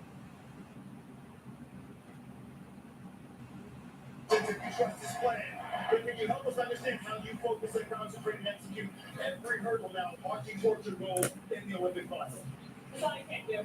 You work all year to get here, but what you've done will keep you here. First, executing that, trusting the partner, trusting the plan, and ultimately trusting God. I saw your face line up when Andre's face came on the screen. Can you describe this? Not just what She's too religious. here through training, everything to help you through this journey. My best friend, my biggest supporter, and my personal pastor. I love him more than life itself. And to having you, the rest of your family supporting you, what does it mean? It means everything. It's a blessing. Super grateful for all of them, and just happy to have this experience together. All right, they'll be in the stand right back there for the final. Sydney, thanks so much, and we'll see you there. Thank you. Appreciate it. Sydney McLaughlin-Laverne doing what Sydney McLaughlin-Laverne does. So that makes 2 US women through to the final, and Sydney in her own space. And this is her arch rival, Femke Bol of the Netherlands. You'll see her run next.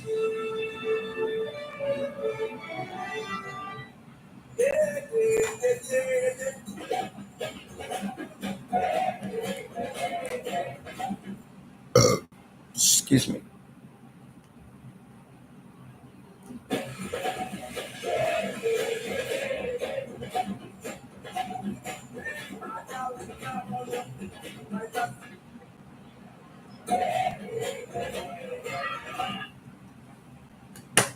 Femke Bol is next. A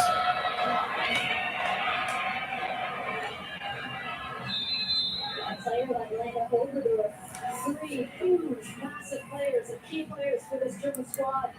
Oberdorf with the ACL, and there's the handball on Brand, which relieves the United States. Oberdorf out of the ACL, the final send-off match. Whatever. With sickness, Alexander Pop, full-time World Cup veteran Evolution. and Olympic gold medalist in 2016. The only one on this team, Evo. their captain, of course, and then Leah Schuler, who is their leading What's goal Evo? scorer. It'll be three huge players listed in the squad for the views today. Evolution. Evo evolution. Casualties that were around a while ago, they do without Sarah Didrits, the red favourite here at Lyon.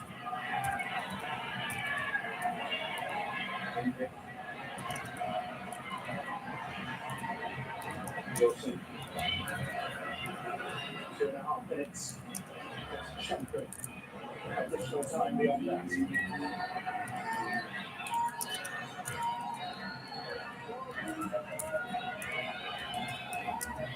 Shoots us around. Lee. Lucas will give a free kick for that. Took their time. This shot card with me. She was very well placed to adjudicate. And here is another Olympic athlete, Brown coming forward, gets clipped by Sophia Smith. I think that's a good call. Dangerous spot as we see for the United States.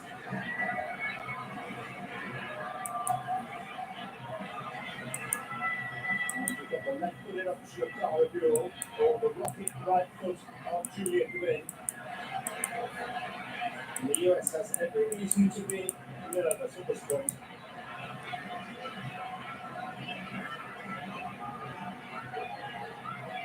The penultimate minute of extra time in here. It's Buell, and it will be Buell again. And this time it's a free header, and Naya makes the save with a star jump. Oh, Germany can scarcely believe that they didn't come from equaliser there. And listen there. Almost as important as Smith's goal. And now Smith trying to seal it. And Smith charges through. The goal at her mercy. And Berger is up to the task. And Germany still live in this tournament. Oh my word. And here's the other side of that Nair save. Smith doing so well, getting around two players. Maybe has a chance to pull it there. Waits a little bit longer, goes a little bit wider, and give Berger credit. Coming across. And here it is on the other side. Nair getting it with their foot. Unorthodox as that is. Oh my goodness. The reaction at next Rubish cannot believe that Nair was able to just get a toe on that one. Two terrific pieces of goalkeeping at either end of the field within the space of a few seconds. And we took 1 extra minute in extra time. You look at the margin. It's 1 minute left in the game. So small.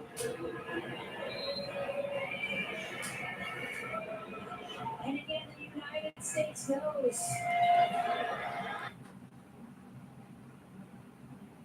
Chelsea United Team GB inside them in lane 3. What do you have to do with your hurdles for women? She finished runner-up at the NCAA Championships this year. She starts in 4. The run. It's here because her and her coach have talked about working on that first 200 and going out way faster. After that relay gold.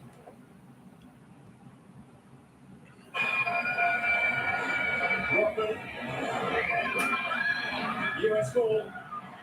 They're nearly there. And the referee is looking at her watch. The USA are climbing back up the mountain and will play for gold in Paris on Saturday. USA won 1-0. You are supposed to do. If something is bothering you at the start, somebody's talking next to you. They'll go back to the video and they'll see it. They will, because I saw it. Yeah, that'll be fine. She's fine. Yeah, she clearly has a here is. Here she is. And I'm not going to stop it. She puts her hand up. And she was running to say, hello, did you not see my hand up? Clearly they did not. But they'll rectify it now. I've never seen that before, Adam. I've never seen an athlete with their hand up and the gun actually goes off. That must have been terrifying for her. Because if they had let that go, they can't call it back too much later. That's why you can see on her face, she's like, I did have my hand up. Yeah. But that was scary. So the rules of track and field say that if you are in your blocks, in the on your marks position, and you feel any discomfort, anything wrong, raise your hand, the starter will call up the race, and you will reset. So that's effectively what Anna Cockrell did. And I know she has a little concern on her face, but she's actually okay. And now here comes the green card, reflecting that.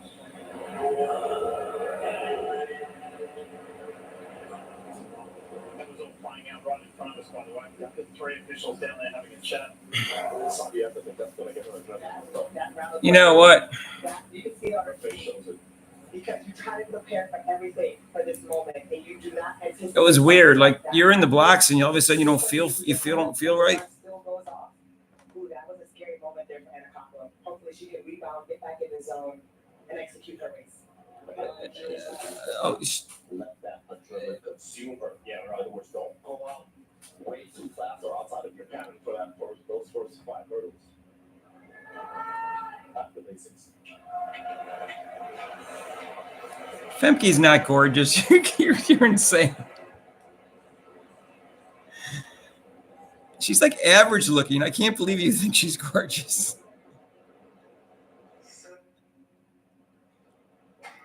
Third and final semi-final, the women's 400 hurdles. And I like the lanes here, and a couple out at 7 where she can just focus on her own race, and Becca Bull will use Anna to key off of to do exactly what Otto mentioned. Run that first 200 of the race better than she ever has.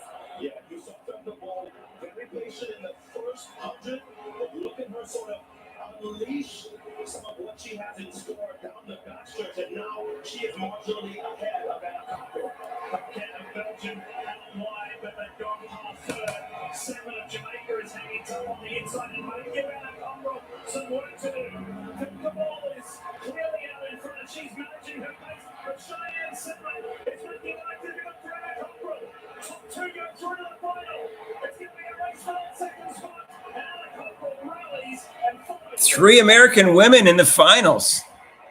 So after that anxious start and that mix-up, with her hand in the air and the take 2 start, Anna Cockrell is relieved to know she's going through to the final.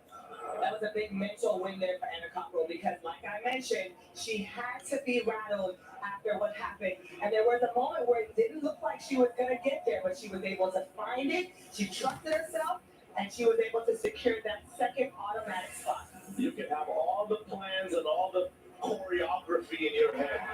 The Olympic Games require some improvisation. And I know Anna Cockrell was not necessarily expecting that Sedman would be this close to her. She was setting on route to setting up personal best for Sedman. And that's why she had to find this little extra injection of pace to secure her spot into the final. But she's into the final, as is Becca Bull, who was way off the gas, no doubt. When you run 50 points in this event, which she did that for the first time this year, 52 feels easy. And you can see, happy, easy run to make it through to a very electric final. And that final is going to produce the best out of Femke Bol and the best out of Sydney McLaughlin-Levrone. No doubt about it. That's going to be the best part. And nice to see Anna Cockrell smiling. There's that trademark smile. In fact, she gets that second qualifying spot out of that final semi-final. Cheyenne Salmon and Savannah Sutherland got the 2 time spots, by the way. That was to you, Terrible. Femke Bull just She's already won blew you a gold in kiss. the mixed relay. She would like gold in the 400 hurdles, but she's got to get past the best to ever do it, Sydney McLaughlin-Levrone. Oh wait, that wrestling match is coming up. I love to win, but hate winning. This gold medal game is 11 a.m. Saturday. It's a lot to manage. Now it's about faith. I always get a boost from the turn. What are we witnessing here? The last 100 really hurts. That's a world record! I give thanks, and I forget all about how I felt before the start. 250. NBC's coverage of the Wrestling matches in 15 minutes. I hope they're going to be on. It's going to be on NBC. recommended brand. When you have skin in the game, you reach for what's by. But I don't know. They got the. Oh God, I might have to go to a different channel because the 1500 is at 250 also. Neutrogena, recommended by dermatologists and found in Let me just see. than any other skincare brand. Your go-to brand for face care, cleansing wipes, and acne patches. Number one, can't beat that. A dermatologist recommended brand. Neutrogena.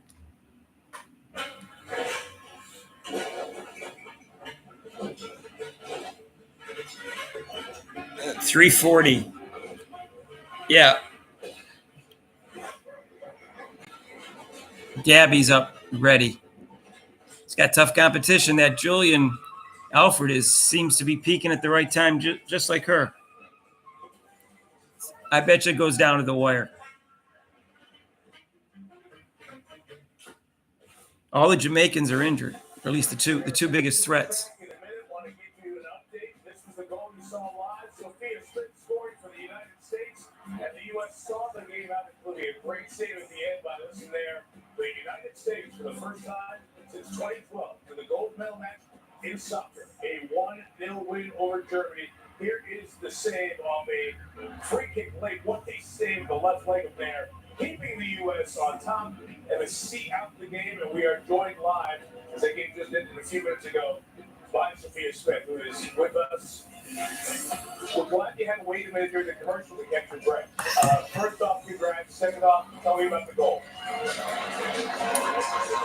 Honestly, I don't remember anything that just happened.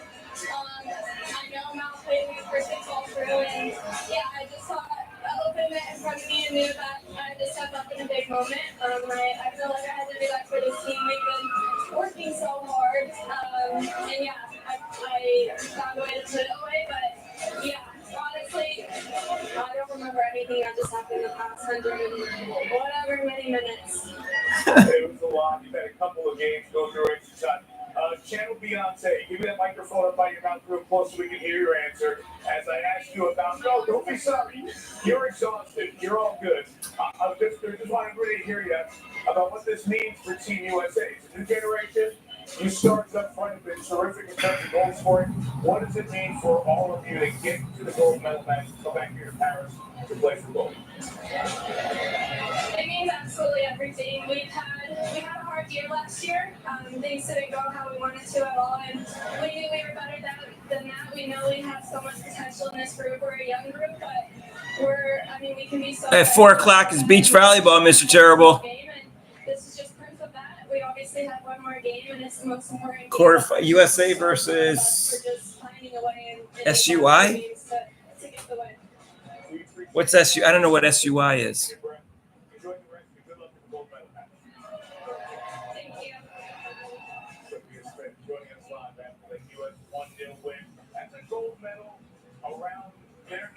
Silver coming up. This is the gold medal around the neck of Val Allman, originally from Hershey, Pennsylvania, won her second straight gold in women's discus. She is the first American. No, I don't know what is he talking about. She beat Gabby in the 200. She didn't even run the 200. She's run the 400 before.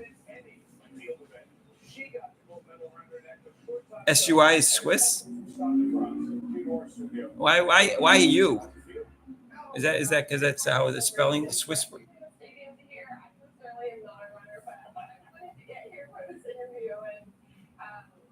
It's really been doing me today based on being an Olympic champion for the second time. And it's so special to be here in Paris, to be here with my family, and I really keep pinching myself. Why different this time? Gosh, I think the first time you're trying to accomplish a dream, it's all about the excitement of the journey, of climbing, of wanting to get to the top. And I think when you try to do it again, it can be challenging to figure out. Really? I didn't know I knew she ran the 400. She was running the 400 last year. And she decided not to try to do the 400 and the 400-meter hurdles. It really came down to wanting to embrace and honor with the people that have been on this journey for a long time. And I think that became my superpower, making it more living. Well, it doesn't surprise me. Sydney is a world record holder, and she could be a world record holder in the 400 if she works at it. But the problem with the 400 is done with steroids, the world record, so it's harder to break. A Czechoslovakian woman did a bunch of steroids in the 80s, and That record is going to be tough to break.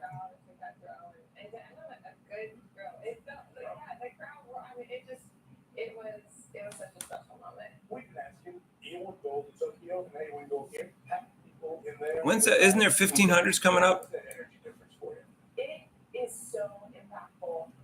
At 250 is the 1500. And there's a wrestling match too, but it can't be on both channels, so it must be on another channel.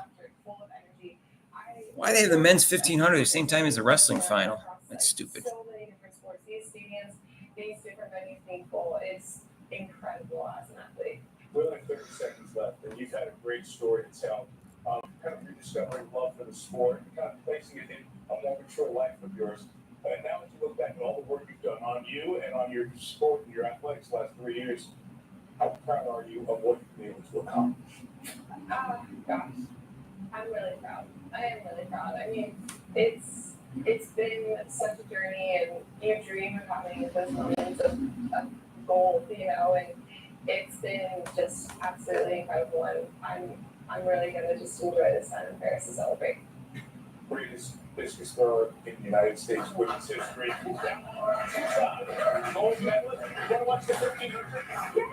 Oh, let's do it right now. Great race coming up. She seems likable. That is coming up here momentarily from Stade de France. With the head of the Crown Stanford Cardinal.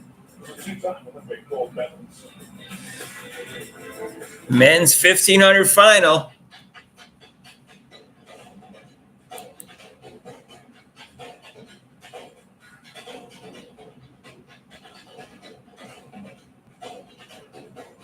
Yeah, I wish Sydney would do the 400 too. I don't know if they conflict with time-wise at all or not. But Femke Bowles not doing the 400. She's just doing the relays. She's doing she did the mix and she's doing the regular relay. Sydney will probably do the relay too, though, because she did it last time.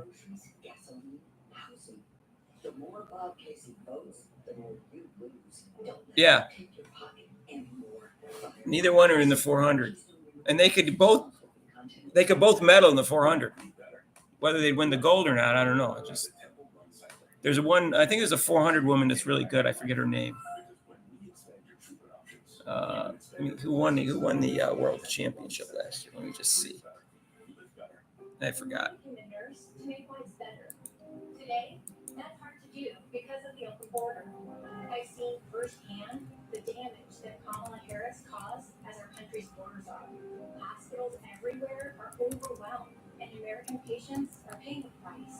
My patients are covering the healthcare costs for people here illegally, while their own care is jeopardized. Kamala Harris is weak and dangerous. Preserve America PAC is responsible for the content of this advertising. I feel like I'm part of the community at reach. There are lots of opportunities for the kids to get together. I have a lot of the woman that won the 400 world record was from Dominican Republic in 48.76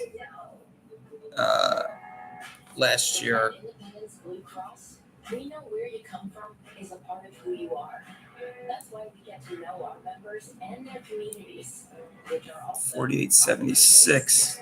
for more than 85 years we've lived here. 48.76. Let's see. 400 meter world championship. In the region.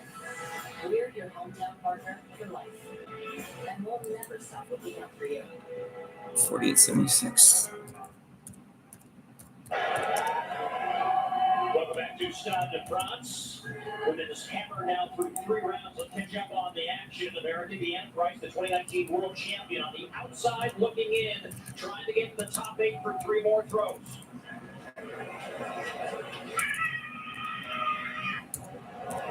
I think she brushed the cage right there. That's not going to be enough. Well, that's not going to be enough for Deanna. She might take the challenge. This woman right here, Cameron Rogers, for the gold tonight.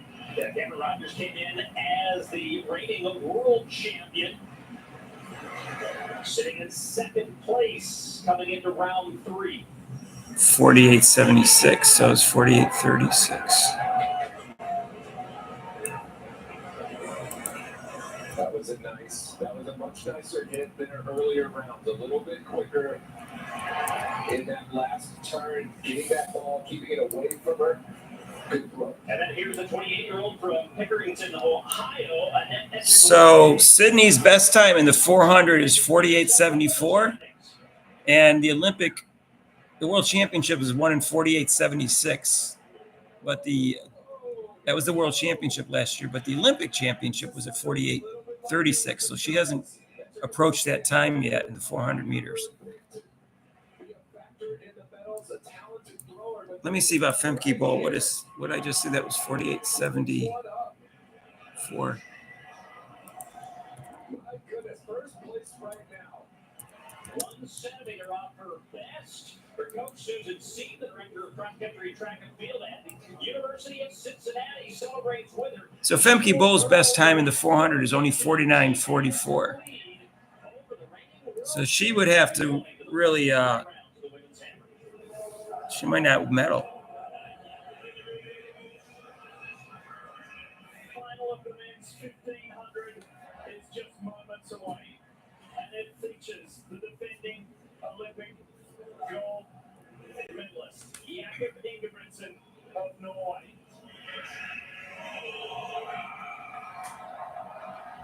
The men's 1500 is one of the most anticipated events of these games. It's loaded with talent like this guy and Great Britain's Josh Kerr.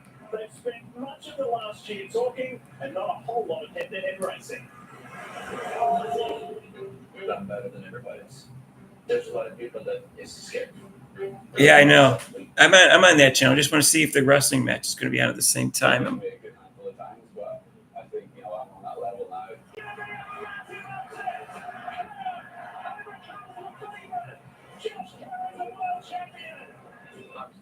Didn't feel 100%.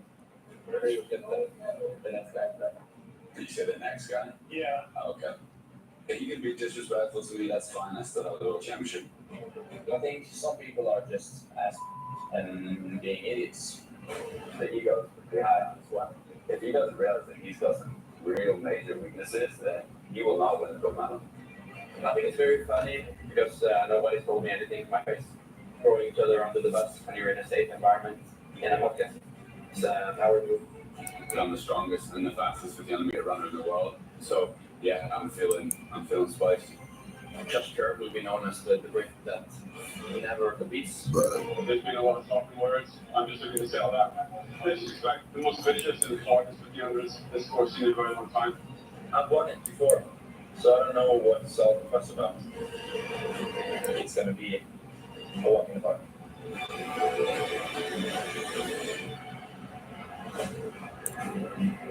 Yes, it is a spirited rivalry. The Olympic champion versus the world champion. All the talk, all the hype.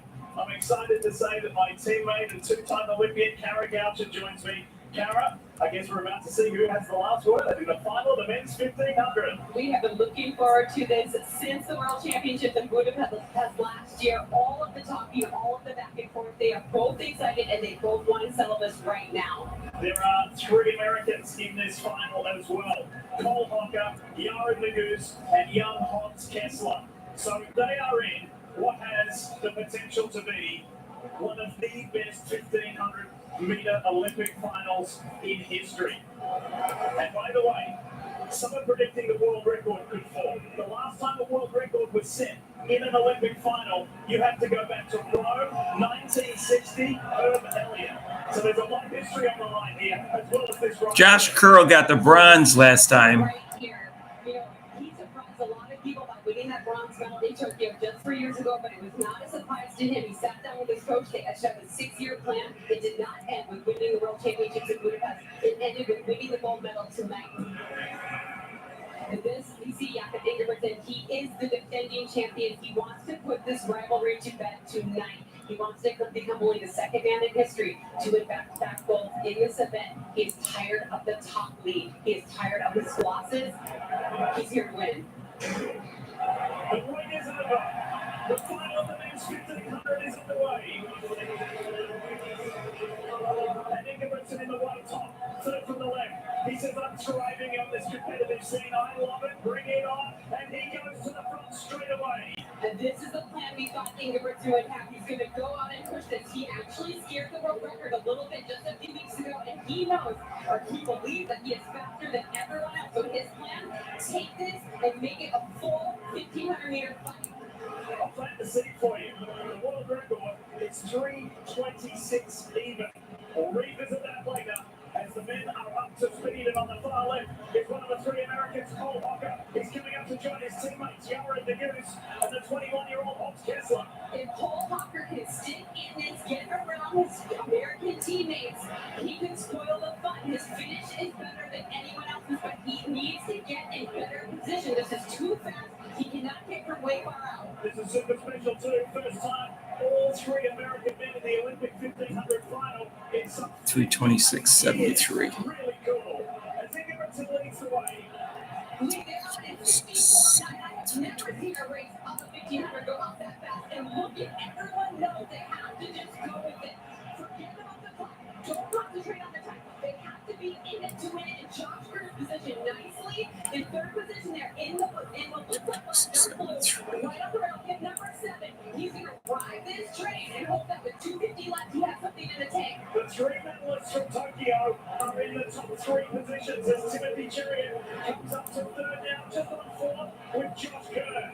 It could be a repeat of Tokyo, or is somebody going to get in the mix? And not watching the women wrestle. I'm watching the mile. This is way faster than we thought they would take it. He has everyone questioning everything right now. This is genius by him. 56. I find this is an interesting race. Everyone is questioning. I like the 1,500. I can't find the wrestling match anyways. Cole Hocker's in the running at least. I doubt he's going to medal, but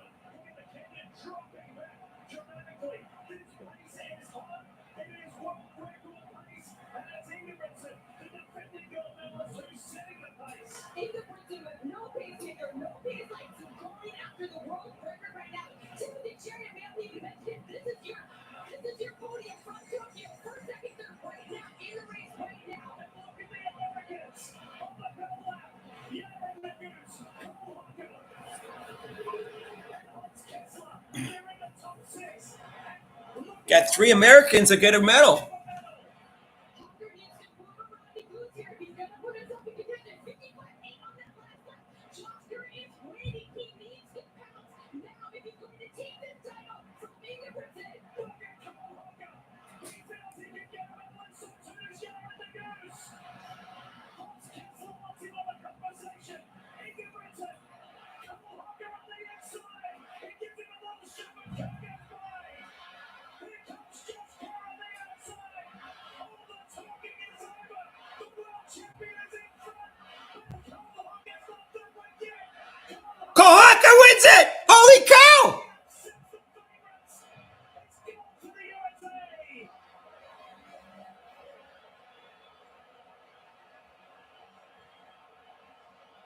The defending champion didn't even get a medal.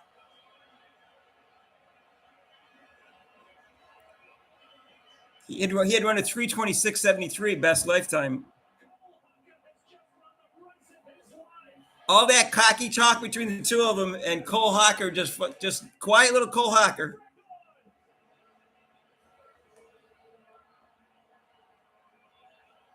In his second Olympics, Cole Hocker is an Olympic champion. Wow, what a kick! Lee, Cole Hocker stepped up to the challenge. His PR is smaller than everyone else. It's only 3. What's the time? He just ran a second under the Olympic record. He was committed to it. He moved his way through that first lap, finding room, and then he rode that train, and he knew what he had in his back pocket that no one else had was that final 75-meter speed. Karen took a ball again, and Yared Nuguse has bronze. It's a gold bronze for Team USA. Ingebrigtsen, the defending champ, off the podium. Yared Nuguse also just ran the race of his life. He refused to quit. Usually when the good one gets going in those final 2 Why aren't they showing the times? But he refused to give in. And I can't wait to see that replay because down that home stretch, he was challenging so hard with everybody. Wow. What a moment for Cole Hocker. Here we see it. At this point, it seems like it's going to be between Ingebrigtsen and Kerr. Remember, he tried to get in, he couldn't get in the first time. That's when he has to move up the outside. But Cole Hocker's waiting for him to open up. And now watch Nuguse. He looks like he's hurting, but he's gaining on every step. And while Josh Kerr thought he had it wrapped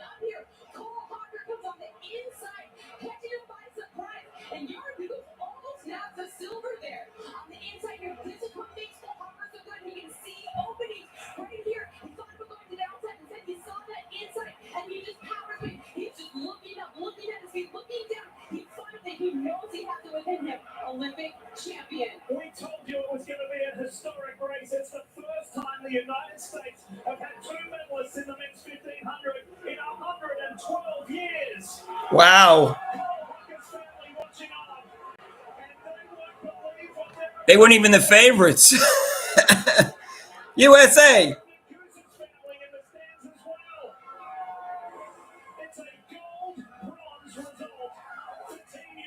Wow.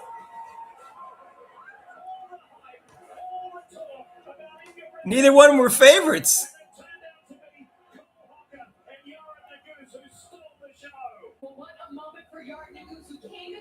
You almost got the silver.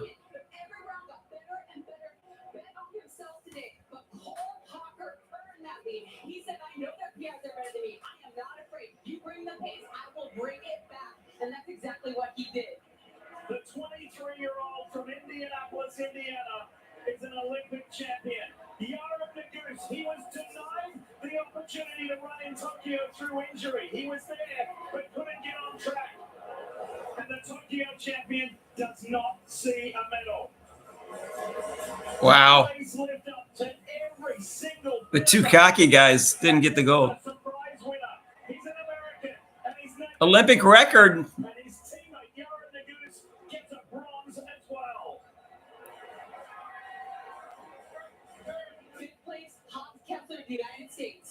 That's a personal best for Josh Kerr and for Cole Hocker. What a race for the United States. This will go down in the record books. The start single bit of the hype, and there was a surprise winner. He's an American. US got fifth too. And his teammate Yared Nuguse gets a bronze as well. Fifth place, Hans Kessler of the United States. 327.65. Three Americans of the three Americans in the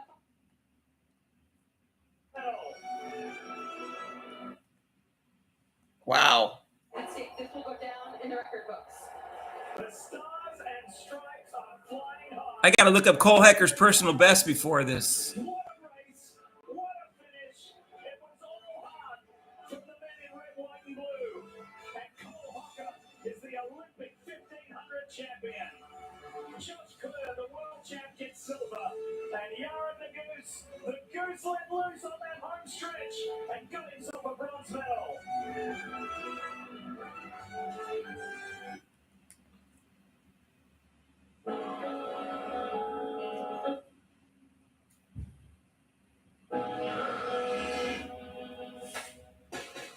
I don't think they got the wrestling match on.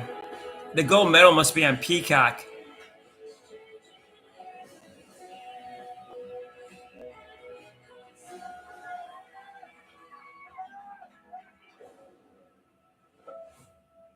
When I run, they'll say on your mark, and it's set, and the gun goes off, and it's just a humongous explosion of energy. When you're at your very top speed, it feels like you can run forever. And then there's this one moment where everybody else starts to die.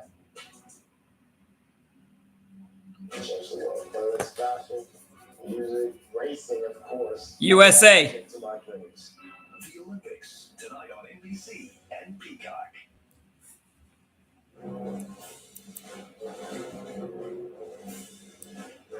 That was for the guy that got the silver medal. That was his best time too. His best time before this was 3:29.05. It's magic when the world comes together. And Beetlejuice, only in theaters September 6th.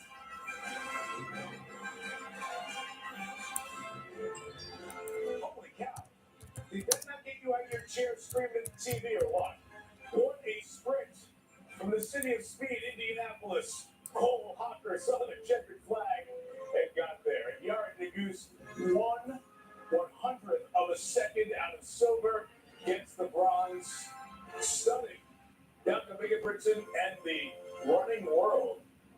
I'm joined by Allison Felix, who knows a little bit about Allison Felix. most decorated track Talk about nice in the legs. US for any woman, 7 times a gold medalist. I know your races were a little bit shorter, but that was feelings type finish. That was crazy. That was His best time was 3:30:59 before this. It's a pretty cool race too to watch. And Alton, we've seen a little bit of it now. Obviously, sprinting, what you've done, the guys have done for so many years has been. He took over 3 seconds off his best time. Distance runners in the U.S. have a lot of success as well, not just in these games, but in world championships. Yeah, the consistency is there. We're seeing it tonight. 2 Americans on the podium. 65. They're making a statement, and I think distance running has arrived. It's been arrived quickly. 1912, the last time the U.S. had 2 of the podium in the 1,500 meters. So we'll go back and talk about that a little bit more as we continue through our afternoon. Obviously, our prime time show this evening, but Allison is here as we get ready for one of those. Almost 3 seconds off his best time. The women's 200 meters. It's a race you know about. Wow. A little bit later, but I want to ask you first about someone we saw earlier in our coverage here this afternoon. We saw Sydney McLaughlin-Levrone in the 400-meter hurdles. You were on a relay with Sydney. Last Olympics as you all medal. What have you noticed in Sydney, who we watched star earlier today, as her great career just continues to be on the ascent? She's in control. I mean, she is focused. She can take this where she wants to. I'm really excited that this day is running well because I think it will make Sydney run even better. And we haven't really seen her be challenged. And so I'm excited about this race of them together. And you talked about that. You lived that. Bob Kirsty, obviously coaching you for so long, coaching Sydney. Having a rival like that, having someone who pushes you, we see it here on the track. But how often are you thinking about that in your preparation, in your hard work in the days that lead up to these big international events? That was always in the back of your mind because you know your competitor is getting ready. They're not taking any days off. And so it makes you push a little bit more. And then when the day comes, it's time to show the world what you have been doing for so long, all the work that you've been putting in. All right, we're going to talk more about the 200 later, but we've got you here. 5-time Olympian. Does it feel weird to have the rings here and you're not in sweats and sneakers ready to run? It does feel weird. It feels like I should be doing more. But it's also nice to be on the other side and taking in races. I'm enjoying it. Family's here, so it's good. And as a mom, you've also been an advocate for the athletes who are Olympians, who are moms as well. Maybe something that wasn't noticed before, but what type of attention are you trying to call to that so the moms who are competing can still do both jobs at the same time? Yeah, really just trying to make a shift in the culture. I want these female athletes who have children to feel supported. We have the family space in the village where they can come and bring their babies and families can bond. So I hope that this next generation, if they choose motherhood, they can have it at any point in their career. Well, we are glad you're going to hang with us to watch the 200. Can't wait to pick your brain on the race that you know all too well. Gold medalist in this race back in London a dozen years ago. So Allison's with us for the remainder of our track coverage here this evening. I want to remind you, Peacock gives you a chance to watch whatever you would like to watch, including wrestling, where Cuban wrestling has just won gold for its nation. Water polo excited about the Team USA and trying to determine who will play Team USA in the women's soccer final. For with us a short time ago, Team USA won 1-0. That is all that is going on around the games. Gold Zone has every medal throughout these games. We'll be back after this.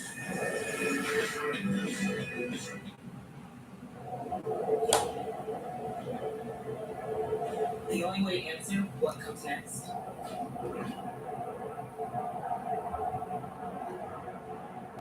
is by asking, how did Melvin get?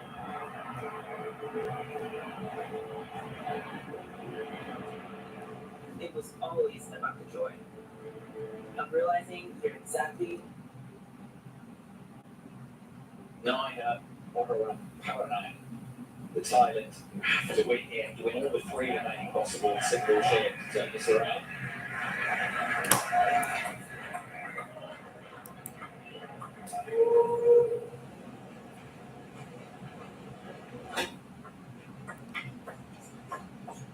Hey, Mark.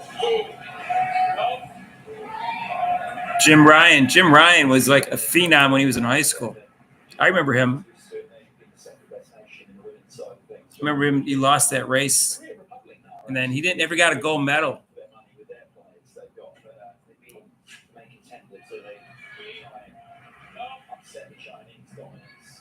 Cole Hocker. Wow. The second time the Americans have won it in the last 3 Olympics, right? Didn't one other guy win it in 2016?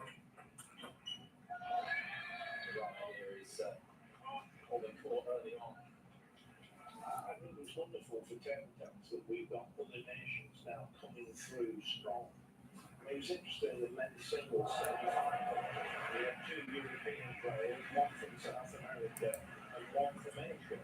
Now, 8 years ago, it would have been Asian players, but Europe are now doing well and South America doing well.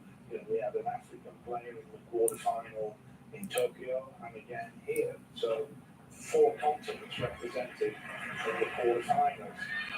The men's, I think, the women, sorry, I think Asia still dominates. Well, the rankings say that, yeah. But again, there are good signs. Excellent start here from Hirano, as you would expect. First 6 points.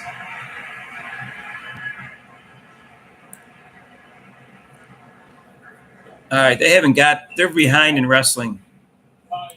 It's 3 more bouts before the Amit Allure wrestles.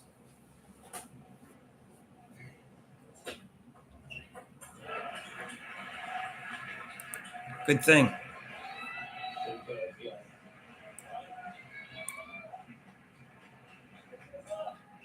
Straight back up down the line to win the point. There it comes. There it is.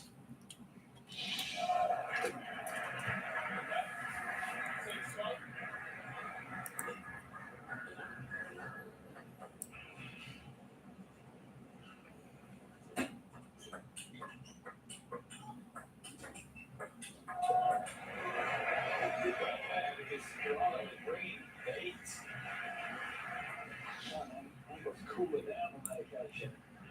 Well, the attacks.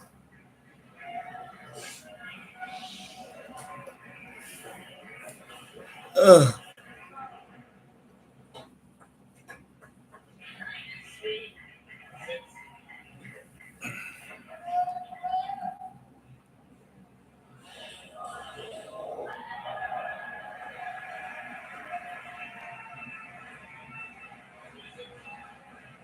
Service.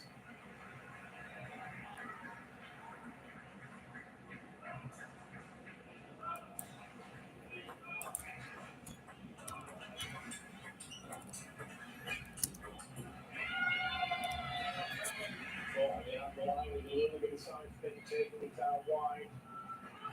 7-3.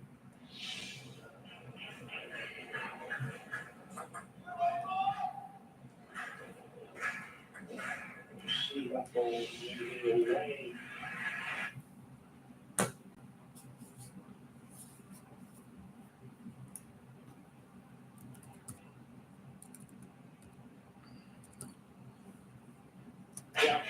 China getting the bronze.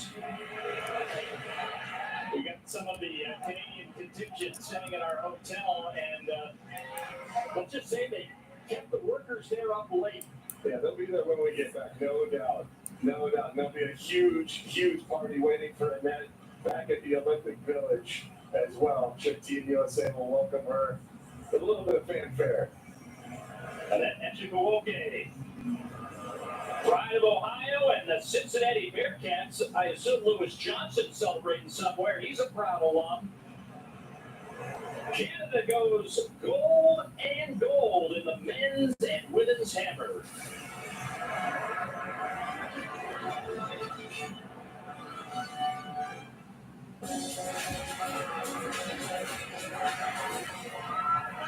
Daddy never told me I have a half sister. I'm just looking for a place where I belong. Safe travels. This fall, let me see what we got. At Toyota's national sales event, we've got a long lineup of vehicles for summer fun. Like Camry, RAV4, Highlander, VZ4X, Tundra, Corolla Hybrid, Tacoma, Sienna, Corolla Hatchback, Sequoia, Prius Prime, RAV4 Hybrid, Land Cruiser, GR Supra, Toyota Crown, or Right now, we bring these others on the Corolla family, including Corolla, Corolla Hybrid, Corolla Cross, and Corolla Cross Hybrid. Shop online and get your Toyota from your nearest Toyota dealer. come in today. Toyota, let's go places. A chaotic border, a fentanyl epidemic, and a senator fighting back. Mom Casey. Casey's pushing the Stop Fentanyl at the Border Act. Casey's bill. Cole Hawker's only 23 years old. And pay for technology that can detect fentanyl. Casey voted for the toughest border. 327.65. Border agents, fast-tracking deportation for violent criminals to stop the cartels and help keep us safe. Tell Bob Casey, keep fighting to restore order at the border. I became a nurse to make lives better. Today, that's hard to do because of the open border. I've seen firsthand. So that was the Cole Hocker's time was the 11th fastest time of all time. Hospitals everywhere are overwhelmed, and American patients. It was a good pace. The record was 326. He got 327.65. While their own care is jeopardized. Kamala Harris is weak and dangerous. Reserve America PAC is responsible for the content of this. Who's Can? Can who? Can won gold. She trains in the U.S. Xfinity is offering a gold medal deal. Now, for August 11th, get our best offer yet with Xfinity Internet. Can. Oh, she's hammer thrower. $35 a month for a year and a free 5G phone. Plus, add the new Xfinity Screensaver for just $15 a month and get Peacock, Apple TV Plus, and Netflix. Hurry when the Olympic Games end. I thought Rob was coming on the air today with it today. The fastest connection to Paris with Xfinity.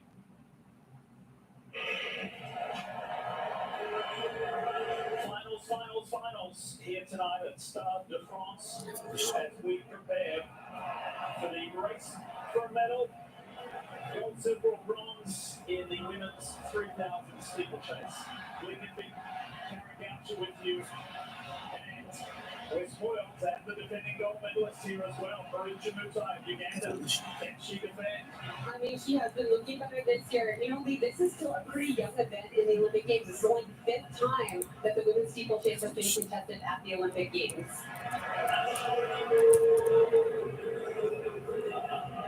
It's an 80-degree evening here at Stade de France as we prepare for another final here in Paris. It's the 3,000-meter women's steeplechase. Racing for gold, silver, bronze. Who's going to get it? In Tokyo in 2020, it was Maruja Mutai of Uganda who won gold, the first gold for her country in this event at the Olympics. And she did it in decisive fashion. She really ran away with it, away from American Courtney Frerichs, who had led for part of it. The last few years, she's looked a little bit vulnerable, but she seems to have figured it out this year. She comes in with the fastest time in the world this year. This is 33-year-old Kenyan Beatrice Chepkoech. Chepkoech is the world record holder in this event. She's the world champion in this event. The one thing that eludes her is an Olympic medal of any color, and she wants that here now. As an American, Val Constein. Val Constein had an 11-second personal best to win the U.S. Olympic trial. That made her the 3rd fastest woman in the world this year. She felt a little imposter syndrome in the first round, but she deserves to be her 2nd Olympic final.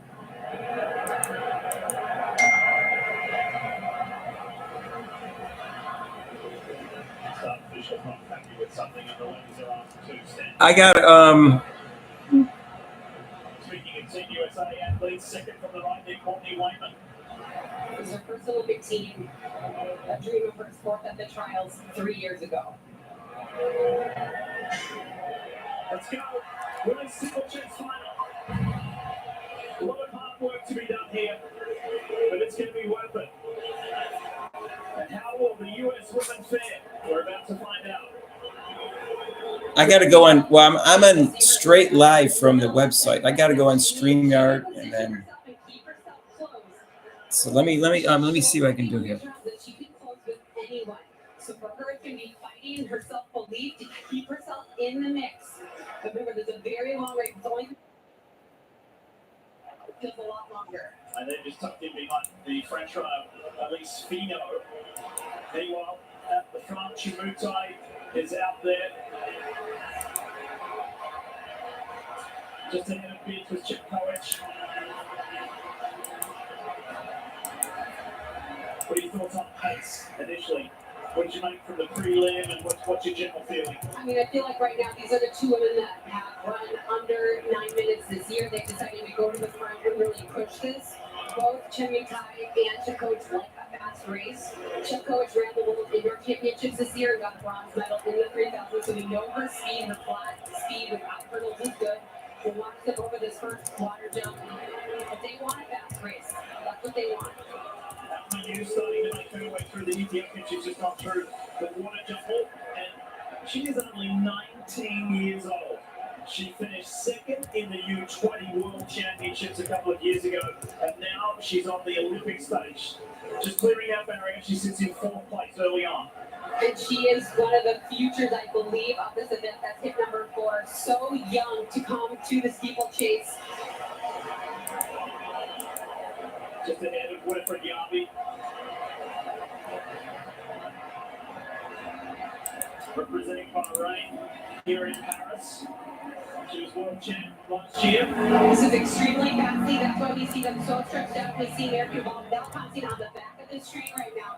But Chepkoech, we're used to seeing her do this. She's not afraid to go out and just run fast. She is running right now at world record pace up front. So this is a good position for Bellefontaine. She's remaining enough in contact, but not going out too hard. She knows she has to run the full 3,000 meters. So Chepkoech going to the front, pushing this, seeing if she can run the legs of all her competitors. That's one of 9 women in this final year's Olympic experience. We'll just one more time. Elise Finot of France just tucked in behind her.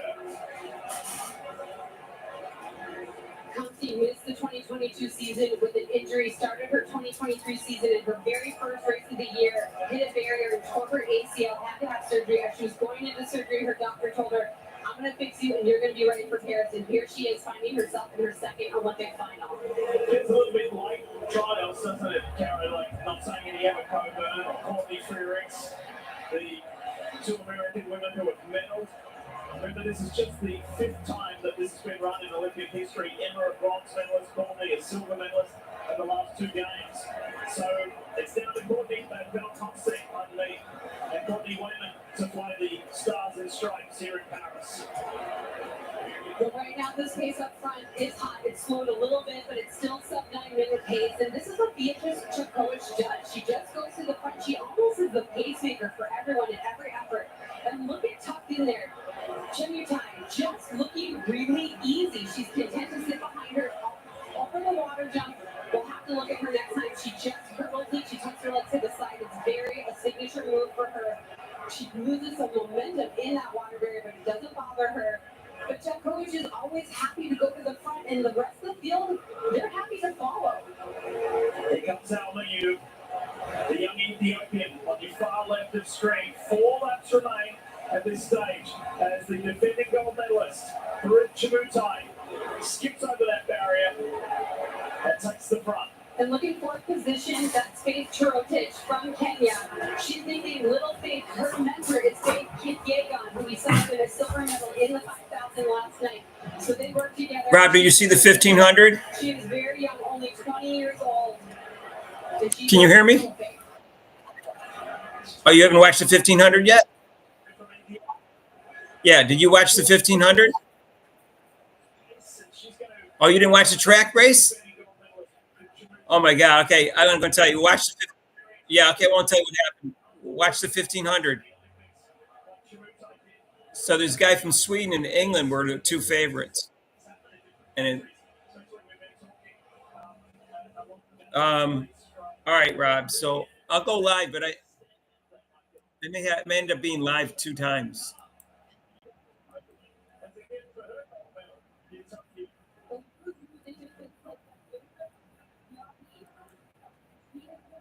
Hey, you guys, Rob's here.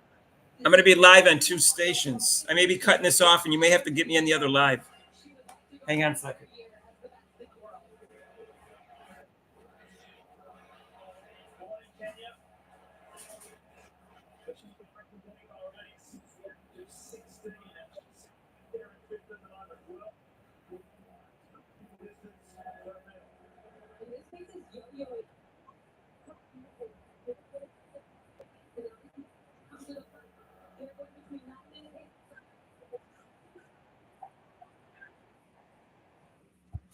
You guys, hey, listen, I'm going to cut this live off and start another live with Rob because I have to go through StreamYard for 2 people.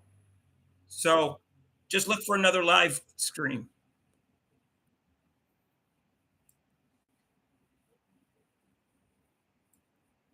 The wrestling match hasn't been on yet.